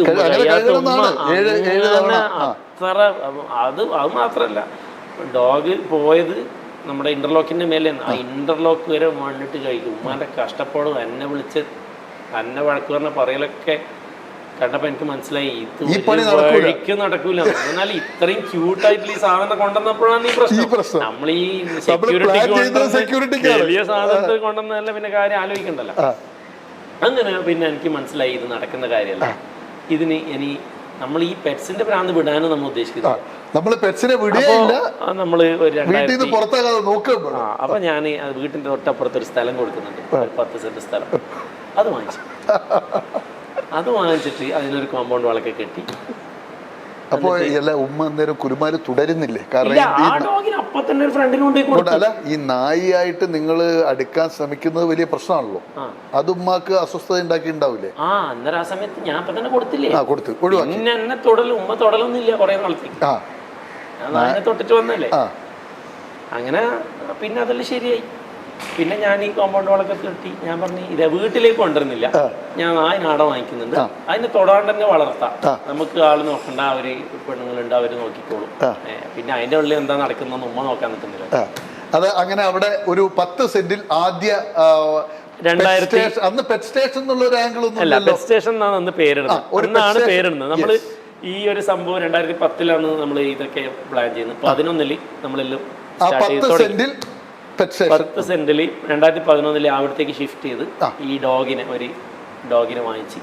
സാബിറെ, ചെറിയൊരു ബ്രേക്ക്, നമുക്ക് തിരിച്ചു വരാം. ഇനി അടുത്ത യഥാർത്ഥ പെറ്റ് സ്റ്റേഷനിലേക്ക് നമുക്ക് കടക്കാം. അതിനിടയിൽ ചെറിയൊരു ബ്രേക്ക്. സക്സസ് സ്റ്റോറിയിലേക്ക് പ്രിയ പ്രേക്ഷകർക്ക് വീണ്ടും സ്വാഗതം. നിങ്ങൾ കേട്ടല്ലോ, മണ്ണ് ഇട്ട് വീട് മുഴുവൻ കഴുകേണ്ട അവസ്ഥയിലേക്ക് സാബിറിന്റെ പക്ഷി മൃഗാദികളോടുള്ള സ്നേഹമെത്തി. നമുക്കറിയാം, ഇസ്ലാം മത വിശ്വാസികൾക്ക്, കൃത്യമായി യാഥാസ്ഥികരായ മുസ്ലിം സമൂഹത്തിന് ഒരിക്കലും അംഗീകരിക്കാൻ പറ്റാത്ത ഒരു കാര്യമാണ് നായ്ക്കളുമായിട്ടുള്ള ഇടപഴകൽ. അതിന് അവർക്ക് കൃത്യമായ കാരണങ്ങളുണ്ട്, അവർക്ക് അതിന് കൃത്യമായ മതപരമായ ചിട്ടകളുമുണ്ട്. എന്തായാലും സാബിർ അനുഭവിച്ച ആ ഒരവസ്ഥയാണ് മാതാവിൻ്റെ അതിരുകളില്ലാത്ത ശകാരം. വീടിൻ്റെ മുറ്റമടക്കം കഴുകേണ്ടി വന്ന സാഹചര്യം. അതിൽ നിന്നാണ് സാബിറിന് പെറ്റ് സ്റ്റേഷൻ എന്ന ഒരു സങ്കല്പം തന്നെ ഉടലെടുക്കുന്നത്. ഇനി നമുക്ക് ആ സുന്ദരമായ ആ സങ്കല്പത്തിലൂടെ ഒന്ന് യാത്ര ചെയ്യാം. അങ്ങനെ സാബിർ, ഈ 10 സെന്റിൽ എന്തൊക്കെ സാധനങ്ങളാണ് അന്ന് വന്നത്? ഇല്ല, 10 സെന്റിൽ നമ്മൾ ആദ്യം പ്രാവിന് മാത്രം സെറ്റ് ചെയ്തു. വെറും പ്രാവ് മാത്രമുള്ള പെറ്റ് സ്റ്റേഷൻ. ഒരു ഡോഗ്. ഈ ഡോഗ് ഏതാണ്? അത് എനിക്ക് കടിയെന്ന് തന്നെ വേണമല്ലോ, അല്ല കടിക്കുന്ന ഡോഗ്. ഏതാണ് സാധനം? അത് റോട്ട് വെയിലർ തന്നെയാണോ? രാജാവ് തന്നെയാണോ? ആദ്യം എവിടെ നിന്ന് കിട്ടി? എൻ്റെ ഒരു ഫ്രണ്ട് ഉണ്ട്, ഇസ്മായിൽ എന്ന് പറഞ്ഞു. ഇസ്മായിലിന്റെ അടുത്താണ് ഡോഗിന്റെ എല്ലാ കാര്യങ്ങളും ഞാൻ ചോദിക്കുന്നത്. എനിക്കൊരു ഡോഗിനുമാണ്, എങ്ങനെ ഇതിനെ വളർത്താം. അല്ല, അതല്ല, ആദ്യം ഇസ്മായിലിന്റെ അടുത്ത് ലാബാണ് ഉള്ളത്. അപ്പൊ ഞാൻ ആദ്യം ഇസ്മായിലിന്റെ അടുത്ത് പോയി. ഈ ലാബ് ഇസ്മായിൽ ഇങ്ങനെ നായനിങ്ങനെ കൊഞ്ചിക്കുന്നൊക്കെ കണ്ടപ്പോ എനിക്കിങ്ങനെ ഉള്ളുന്നൊരു എന്തോ ഒരു അറപ്പും വെറുപ്പും എന്ന് പറഞ്ഞു കഴിഞ്ഞാല് നമ്മൾ അങ്ങനെയല്ലേ വളരുന്നത്. ഇപ്പൊ ഞാൻ അങ്ങനെ ചെയ്യുന്ന കാണുമ്പോ പലർക്കും അങ്ങനെ തോന്നുന്നുണ്ടെന്ന് എനിക്കറിയാം. എന്നാ ഞാൻ ഇതൊക്കെ ഇപ്പൊ നിങ്ങൾ നായനെ തൊടുന്നുണ്ടോ? പിന്നെ തൊടുന്നുണ്ട്. നായനെ തൊടുന്നുണ്ടോന്നാ? അപ്പൊ മാതാപിതാക്കളുടെ ഒരു അത് വലിയ പ്രധാനപ്പെട്ട ഒരു പോയിന്റ്. അത് പറയൂ, എന്നിട്ട് നമുക്ക് അടുത്ത സ്റ്റോപ്പിലേക്ക് പോവാം. കാരണം നായ വീട്ടിൽ വന്നതിന് ഇത്രയും പ്രതിസന്ധികൾ വീട്ടിലുണ്ടായെടുത്ത് ഇന്ന് നിങ്ങൾ എങ്ങനെയാണ് അതെങ്ങനെയാ പരിഹരിച്ചത്? ഞാൻ ഏറ്റവും കൂടുതൽ ഞാനൊരു യൂട്യൂബ് ചാനൽ ചെയ്യുന്നുണ്ട്. ഓക്കെ, ആ യൂട്യൂബ് ചാനലിലാണ് ഇത് ആൾക്കാർ അറിഞ്ഞത്. ഞാൻ ഡോഗിനെ വളർത്തുന്നതിനെ കുറിച്ചിട്ട് അധികം കമന്റ് വരും. നിങ്ങൾ മുസ്ലിം അല്ലേ, നിങ്ങളെങ്ങനെ ഡോഗിനെ വളർത്തും? അപ്പോൾ എനിക്കൊരു തോന്നി, ഞാൻ നല്ല രീതിയിൽ ട്രെയിനിങ് കൊടുക്കും ഡോഗിന്. അപ്പോൾ ഞാൻ വിചാരിച്ചു നായനെ തൊടാണ്ട് വളർത്തുന്നൊരു രീതി പ്രേക്ഷകർക്ക് കാണിച്ചു കൊടുക്കാം. അപ്പം ഞാൻ ഈ കാണിക്കുന്ന സംഭവങ്ങളൊക്കെ ഞാൻ ഒരു വീഡിയോ ചെയ്ത് ഡോഗിനെ തൊടാതെയും വളർത്താം.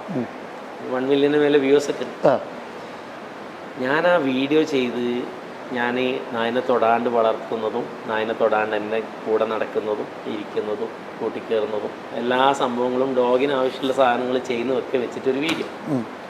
അത് കണ്ടപ്പോൾ ഞാൻ ഭയങ്കര ഹാപ്പി ചെയ്തൊരു വീഡിയോ.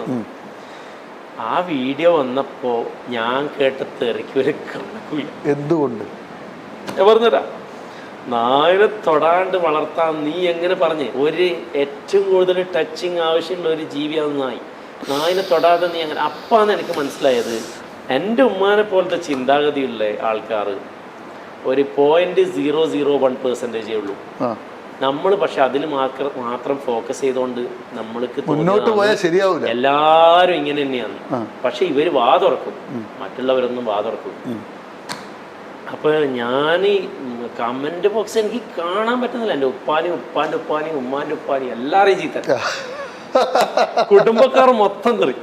അപ്പൊ എനിക്ക് മനസ്സിലായി, ഞാൻ വിചാരിക്കുന്ന ഒരു കാറ്റഗറി അല്ല ആരും. എല്ലാവർക്കും ഇതിന് ഇഷ്ടമാണ്, തൊടാൻ ഇഷ്ടപ്പെടുന്ന ആൾക്കാരാണ് കൂടുതലും. തൊടുന്നത് ഇഷ്ടപ്പെടാത്ത വളരെ ചെറിയ ശതമാനം ആൾക്കാർക്ക് വേണ്ടിയിട്ട് നമ്മൾ അങ്ങനെ ഒരു മെസ്സേജ് കൊടുക്കരുത്. പിന്നെ ഞാൻ കൊടുത്ത മെസ്സേജിന് ഒരു ഉദ്ദേശം ഉണ്ടായിരുന്നു എനിക്ക്. എന്തെന്ന് പറഞ്ഞാൽ, ഞാൻ നല്ല ഉദ്ദേശത്തിലാണ് ഞാനത് ചെയ്തത്. സത്യത്തിൽ എന്തെന്ന് പറഞ്ഞാൽ, ഞാൻ ഇതിനെ വളരെ അർപ്പോടും വെറുപ്പോടും കൂടി കണ്ട ഒരാളാണ് നായനെ. പക്ഷേ ഞാൻ അതിനെ വാങ്ങിച്ചതിന് ശേഷം ഞാൻ അതിനോട് കളിക്കുന്നു, അതിനെ താലോലിക്കുന്നു, അതിനെ ട്രെയിൻ ചെയ്യുന്നതൊക്കെ ഞാൻ നല്ല രീതിയിൽ തൊടാനൊക്കെ തുടങ്ങി. വളരെ കുറച്ച് ദിവസം കൊണ്ട് നമ്മൾ ആ അറപ്പും വെറുപ്പൊക്കെ പോകുന്നുള്ളത് യാഥാർത്ഥ്യം മനസ്സിലാക്കിയ ഒരാളാണ്. അപ്പം ഞാൻ വിചാരിക്കുന്നത്, എന്നെപ്പോലെ പലരും വാങ്ങിച്ചു കഴിഞ്ഞാൽ ആ കോൺസെപ്റ്റ് മാറും, നല്ലൊരു ഡോഗ് ലവർ ആവും, വളർത്താനുള്ള ഒരു രീതി വരും എന്നൊക്കെ മനസ്സിലാക്കാൻ പറ്റിയ ഒരു സംഭവം. അപ്പൊ അവര് വാങ്ങട്ടെ, എന്നിട്ട് അവർ പഠിക്കും. ഒരു പ്രധാന ചോദ്യം, ഈ മതചിട്ടയെ എങ്ങനെ മറികടന്നു? അത് പറയാം. അപ്പൊ ഞാൻ ഇപ്പോഴും ഞാൻ ഫോളോ ചെയ്യുന്നൊരു കാര്യമുണ്ട്. ഞാൻ ഡോഗിനെ തൊട്ട് കഴിഞ്ഞാൽ ഞാൻ ഇപ്പോഴും നമ്മൾ മതപരമായിട്ട് പറയുന്ന 7 പ്രാവശ്യം വെള്ളത്തിൽ കഴുകുക, 1 പ്രാവശ്യം മണൽ കലക്കി വെള്ളത്തിൽ കഴുകുക എന്നുള്ളത്. അതിനിപ്പോൾ സോപ്പും കാര്യങ്ങളൊക്കെ വന്നിട്ടുണ്ടെങ്കിലും ഞാൻ ആ ചെയ്ത കാര്യം ഇപ്പോഴും ഫോളോ ചെയ്യുന്നുണ്ട്. പക്ഷെ അത് നമ്മൾ ശീലിച്ചു പോയി. അപ്പോൾ അതിനേക്കാൾ ഇപ്പോൾ പുതിയ എപ്പോഴെങ്കിലും പണ്ഡിതന്മാരോട് ചോദിച്ചിട്ടുണ്ടോ അതിന്റെ ഒരുപാട് ആൾക്കാരോട് എന്താണ് അവരുടെ ഒരു അഭിപ്രായം? ആരും നമ്മുടെ കമന്റിലും കാണുന്ന പോലെ നമ്മൾ ഉമ്മ പറയുന്ന പോലെ ഒന്നും ഇതുവരെ ആരും പറഞ്ഞിട്ടില്ല.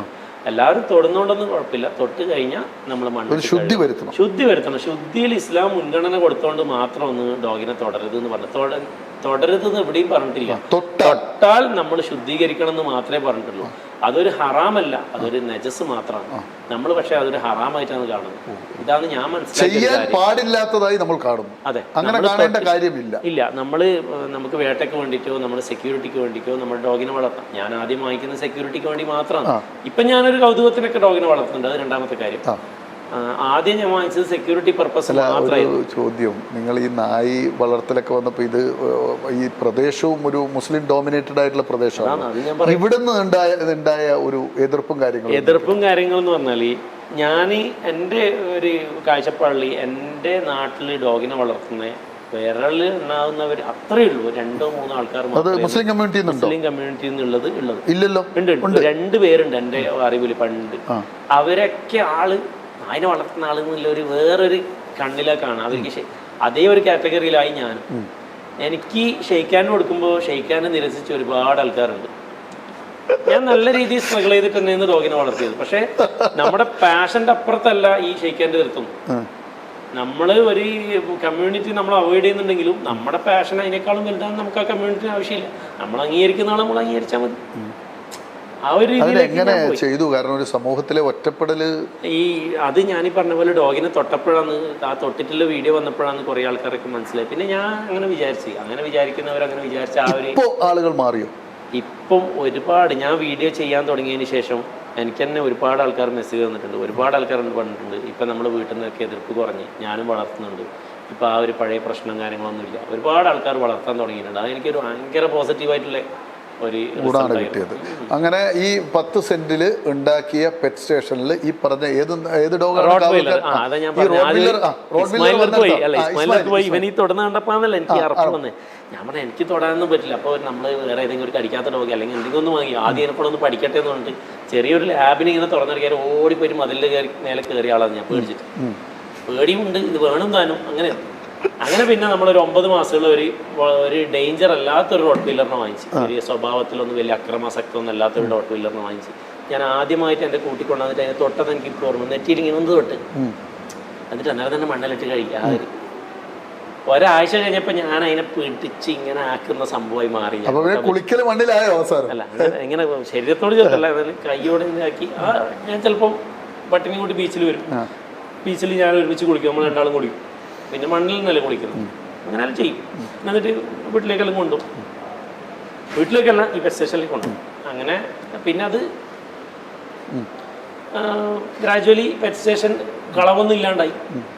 പെറ്റ് സ്റ്റേഷൻ വളർന്നു. പിന്നെ ഞാൻ കുറച്ച് ആഫ്രിക്കൻ ലോബേർഡ്സിനെ വാങ്ങിച്ചു, ഗ്രേ പാരറ്റിനെ വാങ്ങിച്ചു, പിന്നെ ഫെസന്റിനെ വാങ്ങിച്ചു, പിന്നെ ടൂറാക്കോ എന്ന് പറഞ്ഞിട്ടൊരു ബ്രീഡ് അത് വാങ്ങിച്ചു. ഒരു തരം ചെറിയൊരു ഗ്രീൻ കളർ. അങ്ങനെ പിന്നെ എനിക്ക് ഈ എക്സോട്ടിക് ഇതിലേക്ക് ഇങ്ങനെ കുറേ ചായ്വ് വരാൻ തുടങ്ങി. പിന്നെ അതിനുശേഷം മെക്കോ വാങ്ങിച്ചു, കോക്കറ്റ് വാങ്ങിച്ചു. അപ്പോൾ കോക്കറ്റൊക്കെ വാങ്ങിച്ചപ്പോൾ എനിക്ക് ഇത് വലുതാവാൻ തുടങ്ങി, പെറ്റ് സ്റ്റേഷൻ വളരാൻ തുടങ്ങി. അപ്പോൾ എല്ലാത്തിനും വാങ്ങിച്ച എല്ലാ സാധനവും ബ്രീഡും ആവുന്നുണ്ട്, കുട്ടികളാവുന്നു. ഇതിൽ വലിയ വലിയ പൈസൻ്റെ സാധനമാണ്. അപ്പോൾ എനിക്ക് കൊടുക്കുമ്പോൾ പെട്ടെന്ന് വേറെ സാധനം വാങ്ങിക്കാൻ വേണ്ടി പറ്റുന്നു. അപ്പോൾ അങ്ങനെയെല്ലാം കണ്ടപ്പോൾ എനിക്ക് തോന്നി ഇതൊന്ന് വലുതാക്കണം, സ്ഥലമില്ല. അങ്ങനെ നമുക്ക് ബീച്ചിൽ സ്ഥലമുണ്ട്. ഞാൻ അതിൻ്റെ കൂടെ ഒരു 25 സെൻറ്റ് കൂടി ആഡ് ചെയ്ത് വാങ്ങിച്ചു. ഒരു ചെറിയ ഏരിയ മാത്രം നമ്മൾ ഇതിനു വേണ്ടി എടുക്കാമെന്ന് വിചാരിച്ചു. ഒരു 10-30 സെൻറ്റ് ഇതിനു വേണ്ടി എടുക്കാം, ബാക്കി അവിടെ നിൽക്കട്ടെ. അപ്പം എൻ്റെ ഒരു ഡ്രീം ഉണ്ടായിരുന്നു. ഞാൻ 2008-09 കാലഘട്ടത്തിൽ, 2007-09 തോന്നുന്നു, ആ സമയത്ത് ഞാൻ ഫാമില്ല എന്ന് പറഞ്ഞിട്ടൊരു ഗെയിം ഫേസ്ബുക്കിൽ കളിച്ചിട്ടുണ്ടായിരുന്നു. ഒട്ടുമിക്ക ആൾക്കാരും ഫാമില്ല എന്ന് പറഞ്ഞിട്ട് ഒരുപാട് ആൾക്കാർ കളിച്ചിട്ടുണ്ടാവും. അപ്പോൾ അതിൽ ഞാനൊരു ഡിസൈൻ ഉണ്ടാക്കിയിട്ടുണ്ടായിരുന്നു. നമ്മൾ ഇങ്ങനെ ഒരു നടക്കാനുള്ളൊരു വഴി, അതിൻ്റെ 2 സൈഡിലും കുറേ പെറ്റ്സും കുറേ കൃഷിയും, അതിൻ്റെ നടുവിലൊരു കുഞ്ഞു വീടും ഒരു ഡോഗ്, പിന്നെ പച്ചക്കറികൾ, അങ്ങനെ ഒരു ലോകം. ഇത് ഞാൻ ഭയങ്കര ഹാപ്പി ആയിട്ട് കളിച്ചുകൊണ്ടിരുന്ന ഒരു ഗെയിമാണ്. അപ്പോൾ ഞാൻ ഇവിടത്തേക്ക് വരുമ്പോൾ എൻ്റെ കോൺസെപ്റ്റിൽ ഉള്ളത് ഇങ്ങനെ സംഭവമായിരിക്കും. ഡോഗിന് വിടാനുള്ള ഒരു ഏരിയ, പെറ്റ്സിന് മാത്രമായിട്ടുള്ള ഒരു ഏരിയ, വെജിറ്റബിൾ ചെയ്യാനൊരു ഏരിയ. അപ്പോൾ അതിനെല്ലാം വേണ്ടിയിട്ട് ഞാൻ ആ രീതിയിൽ സെറ്റ് ചെയ്ത് ചെറിയ കുഞ്ഞു വീട് ഈ പെറ്റ് സ്റ്റേഷൻ ഇരിക്കുന്ന അങ്ങനെ ഒരു ലൊക്കേഷനിലാണ്. അപ്പോൾ ഇപ്പൊ കുറച്ച് മാറി, ഇപ്പൊ കുറച്ച് ആൾക്കാർ വരുന്നു. എത്ര സെന്റിലായി അത്? സെന്റ് ഞാൻ ഇപ്പോഴും ഒരു കറക്റ്റ് ഇതല്ല, ഏകദേശം ഒരു 40 സെന്റ് അങ്ങനെ ഉണ്ടാവും, 40-50 സെന്റ് ഏകദേശം. അത് നമ്മുടെ കൂട്ടത്തിൽ വലിയ സ്ഥലമായതുകൊണ്ട് വിലയുള്ള സ്ഥലങ്ങളാണല്ലോ. അല്ലല്ല, ഇതിപ്പം പൊന്നും വിലയുള്ള സ്ഥലമായി, ആർക്കും വേണ്ടാത്ത സ്ഥലം, നിങ്ങളുടെ ഈ ഒരു റോഡ് പോലും ഇല്ലാത്ത ഈ പെറ്റ് സ്റ്റേഷൻ വന്നുകൊണ്ടുണ്ടായ ഡെവലപ്മെന്റ്സ് എന്തൊക്കെയാണ് ഈ ദേശത്ത്? പെറ്റ് സ്റ്റേഷൻ വന്നുകൊണ്ടുണ്ടായ ഡെവലപ്മെന്റ് എന്ന് പറഞ്ഞാൽ ഈ പെറ്റ് സ്റ്റേഷൻ വന്നുകൊണ്ട് തന്നെ ഫുൾ ഡെവലപ്പ് ആയത്. നമ്മൾ കോൺസെപ്റ്റ് മാറി, ആൾക്കാരുടെ ആദ്യം നമ്മുടെ ആ പരിസരത്തിലെ ആൾക്കാരൊക്കെ കാണാൻ വരും. ഞാൻ പൊതുവെ ആരെയും കാണിക്കാൻ തയ്യാറല്ലാത്ത ഒരാളെന്ന് പറഞ്ഞാൽ പെറ്റ്സിന് പ്രൈവസി വേണം. അതുകൊണ്ടാണ് ഞാൻ ഇത്രയും പ്രൈവറ്റ് ആയിട്ടുള്ള ഒരു സ്ഥലം തിരഞ്ഞെടുത്തത്. വണ്ടിയില്ല. അല്ല, അന്നേരം ഞാനൊരു ബ്രീഡറായിരുന്നു. ബ്രീഡിങ്ങിന് വേണ്ടിയിട്ടാണ് അത്രയും പ്രൈവസി നമ്മൾ കൊടുത്തത്. ഇപ്പം ബ്രീഡിങ് ഇല്ല, ഇപ്പം നമ്മളൊരു എൻട്രി ഫീസും കാര്യങ്ങളൊക്കെ വെച്ചിട്ടുള്ള പരിപാടിയായി. അപ്പോൾ ഇതിനും എല്ലാത്തിനും കാരണങ്ങളുണ്ട്. അപ്പോൾ ബ്രീഡിങ്ങും വിൽപ്പനയും നിർത്തിയോ? പൂർണ്ണമായിട്ടും? അതിൽ പൂർണ്ണമായിട്ട് നിർത്തി. ബ്രീഡ് ചെയ്യും അങ്ങനെ എപ്പോഴെങ്കിലും ഇവർക്ക് ഒരു സ്ട്രെസ് ഉണ്ടാകുന്ന സമയത്ത് അതൊന്ന് റിലീസാക്കാൻ വേണ്ടി മാത്രം അവരൊന്ന് മീറ്റിങ്ങിന് ഇതിനൊക്കെ വിട്ട് അങ്ങനെ അവർക്ക് വേണ്ടി മാത്രം, അല്ല നമ്മൾ ബിസിനസ് കണ്ടില്ല. ഇല്ല. അവര് അഥവാ മുട്ടയിട്ട് ഇത് ചെയ്യുമ്പോൾ തന്നെ ചിലപ്പോൾ നമ്മൾ എടുക്കാൻ പറ്റുന്ന എടുത്ത് അത് വേറെ രീതിയിൽ ഒരു പിന്നെ ഒരു ഫോസ്റ്റേഴ്സിനെ കുറച്ച് സെറ്റ് ചെയ്തിട്ടുണ്ട് ഇവരെ പാരന്റിങ് ചെയ്യാൻ വേണ്ടി. അവരെ കുറച്ച് അതിന് വേണ്ടിയിട്ട് കുറച്ച് ഉപയോഗിക്കും, അത്രയേ ഉള്ളൂ. അല്ലാണ്ട് ബ്രീഡിങ് വിൽപ്പന എന്നുള്ള ഉദ്ദേശം. ഈ കച്ചവടം ഒക്കെ നടത്തി ഇങ്ങനെ ഈ പരിപാടിയൊക്കെ നടത്തി വിവാഹം നടന്നിട്ട് ഇപ്പൊ എത്ര വർഷമായി? 2010 വിവാഹം കഴിച്ചത്. എന്താണ് വിവാഹ കമ്പോളത്തിൽ ഇതുണ്ടാക്കിയ പ്രശ്നങ്ങൾ? ഇതുമായിട്ട് യാതൊരു ബന്ധമില്ലാത്തൊരു പെണ്ണാണ് കല്യാണം കഴിച്ചത്. ഇപ്പോഴും അതേപോലെ തന്നെ വളർത്തുന്നത് കൊണ്ട് വിവാഹ ആലോചന നടത്തുമ്പോൾ ഇങ്ങനെ ഒരു സംവിധാനമൊക്കെ ഉള്ളത് വിചാരിച്ചിട്ടേ ഇല്ല. എന്നാല് ഞാനൊരു ഫ്രണ്ടിനെ പോലെ ഒരാൾ ഉണ്ടാവണം, അവർക്ക് ഇഷ്ടമുണ്ടെങ്കിൽ വന്നോട്ടെ. സപ്പോർട്ട് എങ്ങനെ? സപ്പോർട്ട് എന്ന് പറഞ്ഞാൽ എതിർപ്പില്ല, സെയിം ഉമ്മാന്റെ സ്റ്റാൻഡേർഡ് അതേപോലെ തന്നെ സെയിം. എന്നാല് നിങ്ങൾ എന്തിനാ അതിനേലും വളർത്തുന്നത് അങ്ങനെ ഇങ്ങനെയാണെന്ന് പറഞ്ഞിട്ട് ഇടങ്ങാറാക്കൂല, തലവേദന ഇല്ല. മക്കളോ? മക്കൾക്കും ഇതേപോലെ തന്നെ ഒരാൾക്കും ഒരു താല്പര്യമില്ല. ഇത് എന്റെ വീട്ടിലെ അവസ്ഥ എടുത്ത് നോക്കിയാലും ഞാനൊരൊറ്റ ആള് മാത്രമേ ഇതിന്. നിങ്ങൾ 6 മക്കളിൽ നിങ്ങൾ ഒരാൾ മാത്രം. ഇപ്പൊ എന്റെ ഉപ്പാന്റെ ഫാമിലി എടുത്ത് നോക്കിക്കഴിഞ്ഞാലും ഉമ്മാന്റെ ഫാമിലി എടുത്ത് നോക്കിക്കഴിഞ്ഞാലും ഇങ്ങനെ എന്തെല്ലോ വളർത്തിയ ഒരാളോ ഒന്നും ഞാൻ കണ്ടിട്ടില്ല. ഇല്ല, നിങ്ങൾ ഏതോ ഒന്നിങ്ങനെ ഒരു വിത്ത് വീണാന്ന് തോന്നുന്നു. ഒറ്റയാൾ പോരാട്ടം. മക്കള് എത്ര പേരാണ് ഇപ്പോ? 2 പേര്. ഒരാൾ 10 വയസ്സായി, ഒരാളിപ്പോ 2.5 വയസ്സായി. അവരും ഈ ഭാഗത്തേക്കില്ല. മോന് വരും. മോന് ഇപ്പൊ പണ്ട് ഞാൻ അവിടെ ഒരു പിന്നെ പ്ലേ സ്റ്റേഷൻ സെറ്റ് ചെയ്യുന്നത്, അത് കളിക്കാൻ വേണ്ടി നേരെ വരും, അത് കളിക്കാൻ അങ്ങനെ പോവാം. എന്താ നടക്കുന്നത്? വേറെ പരിപാടിയില്ല. ഉപ്പാന്റെ വഴിയിലില്ല. എന്റെ ഉപ്പ എല്ലാ ദിവസവും വന്നിട്ട് പെറ്റ്സിനൊക്കെ ഉപ്പാക്ക് ഇത് ഇഷ്ടമാണ്. ഉപ്പാക്കും ഉപ്പാന്റെ മകനും ഇഷ്ടമാണ്. ഉപ്പാക്ക് വളർത്താൻ കഴിയില്ല, തലമുറയ്ക്ക് താല്പര്യമില്ല. ഉപ്പ എല്ലാത്തിനും നോക്കൂ ഡെയിലി. എനിക്കിപ്പോ തോന്നുന്നു ഉപ്പാക്ക് എല്ലാ ജീവികളെയും എല്ലാം അറിയുകയൊക്കെ ചെയ്യാൻ തോന്നുന്നു. എന്നാൽ എല്ലാ ദിവസവും വന്നിട്ട് ഒരു 2 മണിക്കൂറെങ്കിലും ഇതിന്റെ കൂടെ സ്പെൻഡ് ചെയ്യും. ഈ പെറ്റ് സ്റ്റേഷൻ ഇപ്പൊ ഈ നിലവാരത്തിൽ വളർന്നു കഴിഞ്ഞു. ഇനി അടുത്ത സ്റ്റെപ്പ് എന്താണ് സാബിർ കാണുന്നത്? എനിക്ക് കാണുന്നത് ഇതേപോലെ ഇതിനൊന്നും കൂടി ഡെവലപ്പ് ചെയ്യണം. എന്താണ് ആ ഡെവലപ്മെന്റിൽ നിങ്ങളുടെ കോൺസെപ്റ്റ് എന്താണ്? കോൺസെപ്റ്റ് എന്ന് പറയുന്നത് ഇപ്പൊ ആൾക്കാർ വരുന്ന, ഇപ്പോൾ ഒരുപാട് ആൾക്കാർ വരുന്ന ഒരു സ്ഥാപനമായി മാറി. അപ്പോൾ ഞാൻ അത്രത്തോളം വളർന്നിട്ടില്ല എന്നുള്ളൊരു തോന്നൽ എനിക്കുണ്ട്. അപ്പോൾ ആ നിലവാരത്തിലേക്ക് വളരെയെന്ന് ഇപ്പം ഞാൻ ചെയ്തുകൊണ്ടിരിക്കുന്നത്. ഇവിടുത്തെ ഈ പഞ്ചായത്ത് ഭരണസമിതി ആളുകളുടെയൊക്കെ ഒരു സപ്പോർട്ട് എങ്ങനെയാണ്? പഞ്ചായത്താണ് എന്നെ യഥാർത്ഥത്തിൽ ഇങ്ങനെ ആക്കിയത്. പഞ്ചായത്തിൻ്റെ സപ്പോർട്ട് എന്ന് പറയുന്നത് ഭയങ്കര സപ്പോർട്ടായിരുന്നു. ഞാനിത് പബ്ലിക് പാർക്ക് ആക്കാൻ വേണ്ടി ചെയ്തോന്നല്ല, പക്ഷെ പഞ്ചായത്ത് സപ്പോർട്ട് ചെയ്തു. ഇപ്പോഴത്തെ പഞ്ചായത്ത് പ്രസിഡന്റ് ഫാരിഷ ടീച്ചർ, അവര് ലക്ഷദ്വീപുകാരിയല്ലേ? ഒരിക്കൽ നമ്മുടെ കണ്ണൂർ ഇന്റർവ്യൂവിൽ വന്നിട്ടുണ്ട്. ഫാരിഷ ഭയങ്കര എനർജറ്റിക് ആയിട്ടുള്ള ഒരു പഞ്ചായത്ത് പ്രസിഡന്റാണ്. അതേപോലെ തന്നെ പഞ്ചായത്തിലെ സ്റ്റാഫ് ആയാലും സെക്രട്ടറി ആയാലും എല്ലാവരും നമുക്ക് ഭയങ്കര എതിർപ്പുകളെ വന്ന മേഖല ഏതാ? ഏതെങ്കിലും മേഖല ചെയ്യുമ്പോ കുറച്ച് നാട്ടിലെ കുറച്ച് ആൾക്കാർ കുറെ പ്രശ്നങ്ങൾ ഉണ്ടാക്കിയിരുന്നു, ഒരു ബുദ്ധിമുട്ട്, പിന്നെ കംപ്ലൈന്റ് കൊടുക്കുക, അങ്ങനെയുള്ള പ്രശ്നങ്ങളൊക്കെ ഉണ്ടായിരുന്നു. പക്ഷെ നമ്മുടെ അടുത്ത് കംപ്ലൈൻറ്റ് വന്നിട്ട് നമ്മളിപ്പോൾ ഫോറസ്റ്റ് ഡിപ്പാർട്ട്മെൻറ്റൊക്കെ വന്ന് എല്ലാവരും നോക്കിയപ്പോഴും നമ്മുടെ പിന്നെ വളർത്താൻ അനുവദിച്ച ഇതിനേക്കാളും വൃത്തിയിലും അതേപോലെ പറഞ്ഞ അളവിലും കൂടുതലാണ് നമ്മളെല്ലാം ചെയ്തിട്ടുള്ളത്. അതുകൊണ്ട് ആർക്കും ഒരു പ്രശ്നം ഉണ്ടായില്ല. അവരൊക്കെ വന്നിട്ട് വളരെ നല്ല രീതിയിൽ തന്നെയാണ് പോയത്. അതേപോലെ വെറ്റിനറി ഡോക്ടറായാലും നമ്മൾ വിളിച്ചാൽ അപ്പം തന്നെ വരും. എല്ലാവരും അവരും ഇതിനോട് നല്ല താല്പര്യമുള്ള ആളാണ്. എനിക്ക് തോന്നുന്നു എതിർപ്പുകൾ ഇങ്ങനെ ഒറ്റത്തട്ട എതിർപ്പുകളല്ലാതെ ഒരു നല്ല രീതിയിൽ അങ്ങനെ ഒരു എപ്പോഴെങ്കിലും ഏതെങ്കിലും എതിർപ്പ് തലവേദന സൃഷ്ടിച്ചിട്ടുണ്ടോ? തലവേദന മുന്നേലും ഇങ്ങനെ ആൾക്കാർ ഭയങ്കരമായിട്ട് പറയും ഭ്രാന്താന്ന്.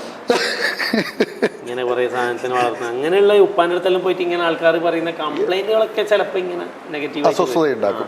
എന്തായാലും ഇത്രയും കാലം വയസ്സിപ്പോൾ എത്രയായി? 38. അപ്പോൾ 30 വർഷം, 3 പതിറ്റാണ്ട് കാലമുള്ള ഈ പക്ഷി മൃഗാദികളുമായിട്ടുള്ള അടുപ്പം, ഇഴയടുപ്പം താങ്കളിൽ ഉണ്ടാക്കിയ ഒരു ചിന്ത, ഒരു ബോധം എന്താണ്?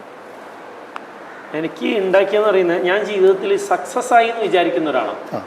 ഏതർത്ഥത്തിൽ എന്ന് പറഞ്ഞാൽ മാനസികമായിട്ടും എനിക്ക് ഞാൻ ഓരോരാളെ സക്സസ് ഓരോന്നായിരിക്കും. ചില ആളുകളുടെ സക്സസ് എനിക്ക് യൂസഫ് അലി ആവണം, എൻ്റെ ആഗ്രഹം എന്ന് പറയുന്നത് ഒരാളെ ഒരു കുറച്ച് പേരെങ്കിലും ഞാനാൽ സന്തോഷിക്കപ്പെടുന്നുണ്ടെങ്കിൽ ഞാൻ സക്സസ് ആയി എന്ന് വിചാരിക്കുന്നു. ആ അർത്ഥത്തിൽ താങ്കൾ സക്സസ് ആണ്. ഞാൻ ഒരുപാട് പേർക്ക് സന്തോഷം കൊടുക്കാൻ എന്നെ കൊണ്ട് പറ്റുന്നുണ്ട്. ഞാൻ ഈ പെറ്റ് സ്റ്റേഷൻ എന്ന് പറയുന്ന ഈ ഒരു കോൺസെപ്റ്റിൽ ഇങ്ങനെ വരുമ്പോൾ എനിക്ക് ഈ ആൾക്കാരുടെ മനസ്സൊന്നും അറിയില്ലായിരുന്നു. പക്ഷേ ഞാൻ ഇതിനെ വളർത്തിയിട്ടും ഞാനൊരു ചാനൽ തുടങ്ങിയപ്പോഴും ഞാൻ ഇതിനെ താങ്കളുടെ ചാനലിന്റെ പേര് പെറ്റ് സ്റ്റേഷൻ കണ്ണൂർ. ഞാൻ കുറച്ച് വിഷൻ കുറച്ച് കൂടുതലായിരുന്നു. ഞാൻ ആദ്യം തന്നെ പെറ്റ് സ്റ്റേഷൻ മാട്ടൂൽ നിന്നല്ല ഇട്ടത്. ഞാൻ 2010 ഇത് ചെയ്യുമ്പോൾ തന്നെ പെറ്റ് സ്റ്റേഷൻ കണ്ണൂർ എന്നാ പേരിട്ടത്. അങ്ങനല്ല, സമാനമായ സ്ഥാപനങ്ങൾ കേരളത്തിൽ പിന്നെ എവിടെയൊക്കെയുള്ളത്? ഇപ്പൊ ഒരുപാട് ആൾക്കാർ ചെയ്യുന്നുണ്ട്. നിങ്ങളാണോ ആദ്യത്തെ സംരംഭം നിങ്ങളുടെ? കേരളത്തിലെ ആദ്യത്തെ സംരംഭം നിങ്ങളുടെ? കേരളത്തിലെ ആദ്യത്തെ പെറ്റ് സ്റ്റേഷനാണ്. അതിന് വേറെ പേരൊന്നും വേണ്ട, പെറ്റ് സ്റ്റേഷൻ മാത്രം മതി. അല്ല, ഇതിന്റെ ഒരു സംഭവം ചോദിച്ചു കഴിഞ്ഞാൽ ഞാൻ ഇന്ത്യയിൽ തന്നെ എവിടെയും കണ്ടിട്ടില്ല. നമ്മൾ പറഞ്ഞ അഹങ്കാരായി പോകുന്നറിയില്ല. എവിടെയും പറഞ്ഞിട്ടില്ല കേട്ടാ, ഞാനിത് എവിടെയും പറഞ്ഞിട്ടൊന്നുമില്ല. പക്ഷെ ഞാനിത് നമ്മൾ ഇങ്ങനത്തെ ഒരു യാത്ര ചെയ്യുമ്പോൾ നമ്മൾ പലതും അന്വേഷിക്കും. ഞാനിത് മൊത്തത്തിൽ നോക്കിയപ്പോൾ ഒരു സ്ഥലം ചെയ്യുന്നുണ്ടെങ്കിൽ അവിടെ പക്ഷികൾ മൊത്തത്തിലുണ്ടാവും, അല്ലെങ്കിൽ പിന്നെ അതൊരു സൂ ആയിരിക്കും, വൈൽഡ് ആനിമൽസ് ആയിരിക്കും, അല്ലെങ്കിൽ മൃഗങ്ങളായിരിക്കും.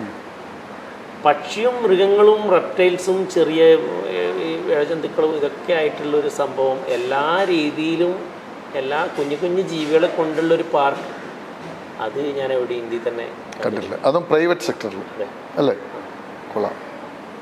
അപ്പോൾ അതൊക്കെ നമുക്ക് എന്താ പറയുക, ഞാൻ ചെറുപ്പം മുതലേ കണ്ടൊരു സ്വപ്നം ഭയങ്കര യാഥാർത്ഥ്യമാവും. ആ യാഥാർത്ഥ്യമായ തന്നെ നമ്മൾ സക്സസ് ആയി. നിങ്ങളിപ്പോൾ സക്സസ് ആയി നിൽക്കുകയാണ് ജീവിതത്തിൽ. എന്താണ് പൊതുസമൂഹത്തോട് പറയാനുള്ളത്? ഈ നമ്മളെപ്പോഴും മനുഷ്യർ പറയാറ്, ഞാൻ എൻ്റെ മാതാപിതാക്കളുടെ സ്നേഹം അനുഭവിച്ചു, ഞാൻ എൻ്റെ സമൂഹത്തിൻ്റെ സ്നേഹം അനുഭവിച്ചു, ഞങ്ങൾ എൻ്റെ സുഹൃത്തുക്കളുടെ, അധ്യാപകരുടെ, ഇങ്ങനെയൊക്കെയാണ് മനുഷ്യർ പറയാനുള്ളത്. എന്നാൽ 3 പതിറ്റാണ്ട് കാലം ഈ പക്ഷി മൃഗാദികൾക്കൊപ്പം സന്തത സഹചാരിയായി നടന്ന സാബിറിന് എന്താണ് പറയാനുള്ളത്? എനിക്ക് പറയാനുള്ളതെന്ന് പറഞ്ഞാൽ, നമ്മൾ ഈ പക്ഷികളെയും മൃഗങ്ങളെല്ലാം സ്നേഹിക്കുന്നുണ്ടെങ്കിൽ, അത് ആത്മാർത്ഥമായിട്ട് സ്നേഹിക്കുന്നുണ്ടെങ്കിൽ, നമ്മൾക്ക് ഈ ശത്രുക്കളോ നമ്മൾക്ക് വേറെ ഒന്നും ഉണ്ടാവില്ല. എന്ന് പറഞ്ഞാൽ നമ്മൾ എല്ലാവരുടെ നമ്മൾ നല്ല സ്വഭാവമായിരിക്കും. എനിക്ക് എൻ്റെ അറിവിൽ ഈ ഇല്ല, ആരോടും ശത്രുത തോന്നാറുമില്ല, ഒരിക്കലും എല്ലാവരോടും. നമ്മൾ ഡോമിനേറ്റ് ചെയ്യുന്ന ജീവികളുണ്ട്, നമ്മൾ വളരെ കാമായിട്ട് മാത്രം ഇടപഴകുന്ന ജീവികളുണ്ട്, അങ്ങനെ എല്ലാത്തിനെയും ചെയ്യണം. അപ്പോൾ ഓരോ മനുഷ്യർക്കും ഓരോ ജീവിയായിട്ട് ഓരോ സാമ്യ സ്വഭാവം ഉണ്ടെന്നാണ് പറയുന്നത്. ചില ആൾക്ക് പട്ടിൻ്റെ സ്വഭാവമായിരിക്കും, ചില ആൾക്ക് പൂച്ചൻ്റെ സ്വഭാവമായിരിക്കും. നന്ദിയില്ലാത്ത പല ആളെയും നമ്മൾ പൂച്ചൻ്റെ സ്വഭാവം എന്ന് പറയാറ്. അപ്പോൾ ഓരോന്നിനും നമ്മൾ ഇടപഴകുമ്പോൾ നമ്മൾ അതിനനുസരിച്ചിട്ട് സമൂഹത്തിൻ്റെ ഇടയിലും നമ്മൾ അതിനനുസരിച്ചിട്ടാണ് പെരുമാറാം. അപ്പോൾ പിന്നെ എല്ലാവരുടെ സ്വഭാവവും നമുക്ക് എനിക്ക് ഭയങ്കര കച്ചറാക്കുന്ന ഒരാൾ എനിക്കൊന്നും തോന്നാറില്ല. കൊള്ളാം. നമ്മുടെ സമയം തീരുകയാണ്. പ്രേക്ഷകർ ഈ നമ്മളുടെ ഈ സമയം ശരിക്ക് എങ്ങനെയാണ് ആസ്വദിക്കുന്നു എന്ന് തന്നെയാണ് എൻ്റെ പ്രതീക്ഷ. കാരണം എത്ര രസകരമായിട്ടാണ് സാബിർ തൻ്റെ 3 പതിറ്റാണ്ട് കാലത്തെ ആ ഒരു നമ്മളെ ജീവജാല, ശരിക്കും ഈ ഭൂമിയുടെ അവകാശികൾ യഥാർത്ഥത്തിൽ അവരാണ്. അവരെയെല്ലാം നമ്മൾ ഇവിടുന്ന് തുരത്തിയിട്ട് ആധുനിക മനുഷ്യർ ഇത് പിടിച്ചടക്കിയിട്ട് ഈ ഭൂമി മുഴുവൻ ഞങ്ങളുടേതാണ്, ഞങ്ങൾക്ക് ഇവിടെ ജീവിക്കാൻ അവകാശമുള്ളൂ എന്ന നിലക്ക് ഈ വന്യജീവികളെയും അതുപോലെ ഈ പറയുന്ന പക്ഷി മൃഗാദികളെയൊക്കെ ഒന്നുമില്ലെങ്കിൽ കൊന്നു തിന്നുക, അല്ലെങ്കിൽ ഓടിച്ച് കളയുക, ഈ രീതിയിലേക്ക് മനുഷ്യൻ മാറി. അവിടെയാണ് സാബിർ എന്ന ചെറുപ്പക്കാരൻ തൻ്റെ ഈ പ്രതിസന്ധികളെയൊക്കെ, ഈ മോഷ്ടാക്കളുടെയൊക്കെ കഥ അദ്ദേഹം പറഞ്ഞല്ലോ, ഈ പ്രതിസന്ധികളെയൊക്കെ അതിജീവിച്ച് ഈ ഭൂമിയിലെ യഥാർത്ഥ അവകാശികളെ ചേർത്ത് പിടിച്ച് അവരുടെ സ്നേഹം അനുഭവിച്ച് താൻ സക്സസ് ആയി എന്ന് ഇപ്പോൾ പറയുമ്പോൾ, മനുഷ്യർക്ക് നൽകിയ സന്തോഷമാണ് തൻ്റെ സക്സസ് എന്ന് പറയുമ്പോൾ അതിലൊരു സന്ദേശമുണ്ട്. ആ സന്ദേശമാണ് കണ്ണൂർ വിഷന് സക്സസ് സ്റ്റോറിക്ക് സാബിറിലൂടെ നൽകാനുള്ളത്. നമ്മളെല്ലാവരെയും സ്നേഹിക്കുക, എല്ലാ ജീവജാലങ്ങളെയും സ്നേഹിക്കുക. അങ്ങനെ സ്നേഹിക്കുമ്പോൾ സമൂഹത്തിൽ വലിയ സന്തോഷമുണ്ടാകും. ആ സന്തോഷം സമൂഹത്തിൻ്റെ വളർച്ചയ്ക്ക് ഉപകരിക്കും. ഒരു നാടിൻ്റെ വളർച്ചയ്ക്ക് ഒരു പെറ്റ് സ്റ്റേഷൻ കാരണമായിട്ടുണ്ടെങ്കിൽ അതിന് നമ്മൾ നന്ദി പറയേണ്ടത് സാബിറിനോട് തന്നെയാണ്. സാബിർ എന്ന ചെറുപ്പക്കാരന് കണ്ണൂർ വിഷൻ സക്സസ് സ്റ്റോറിയുടെ ഒരു big salute. Thank you Sabir, thank you very much. You welcome.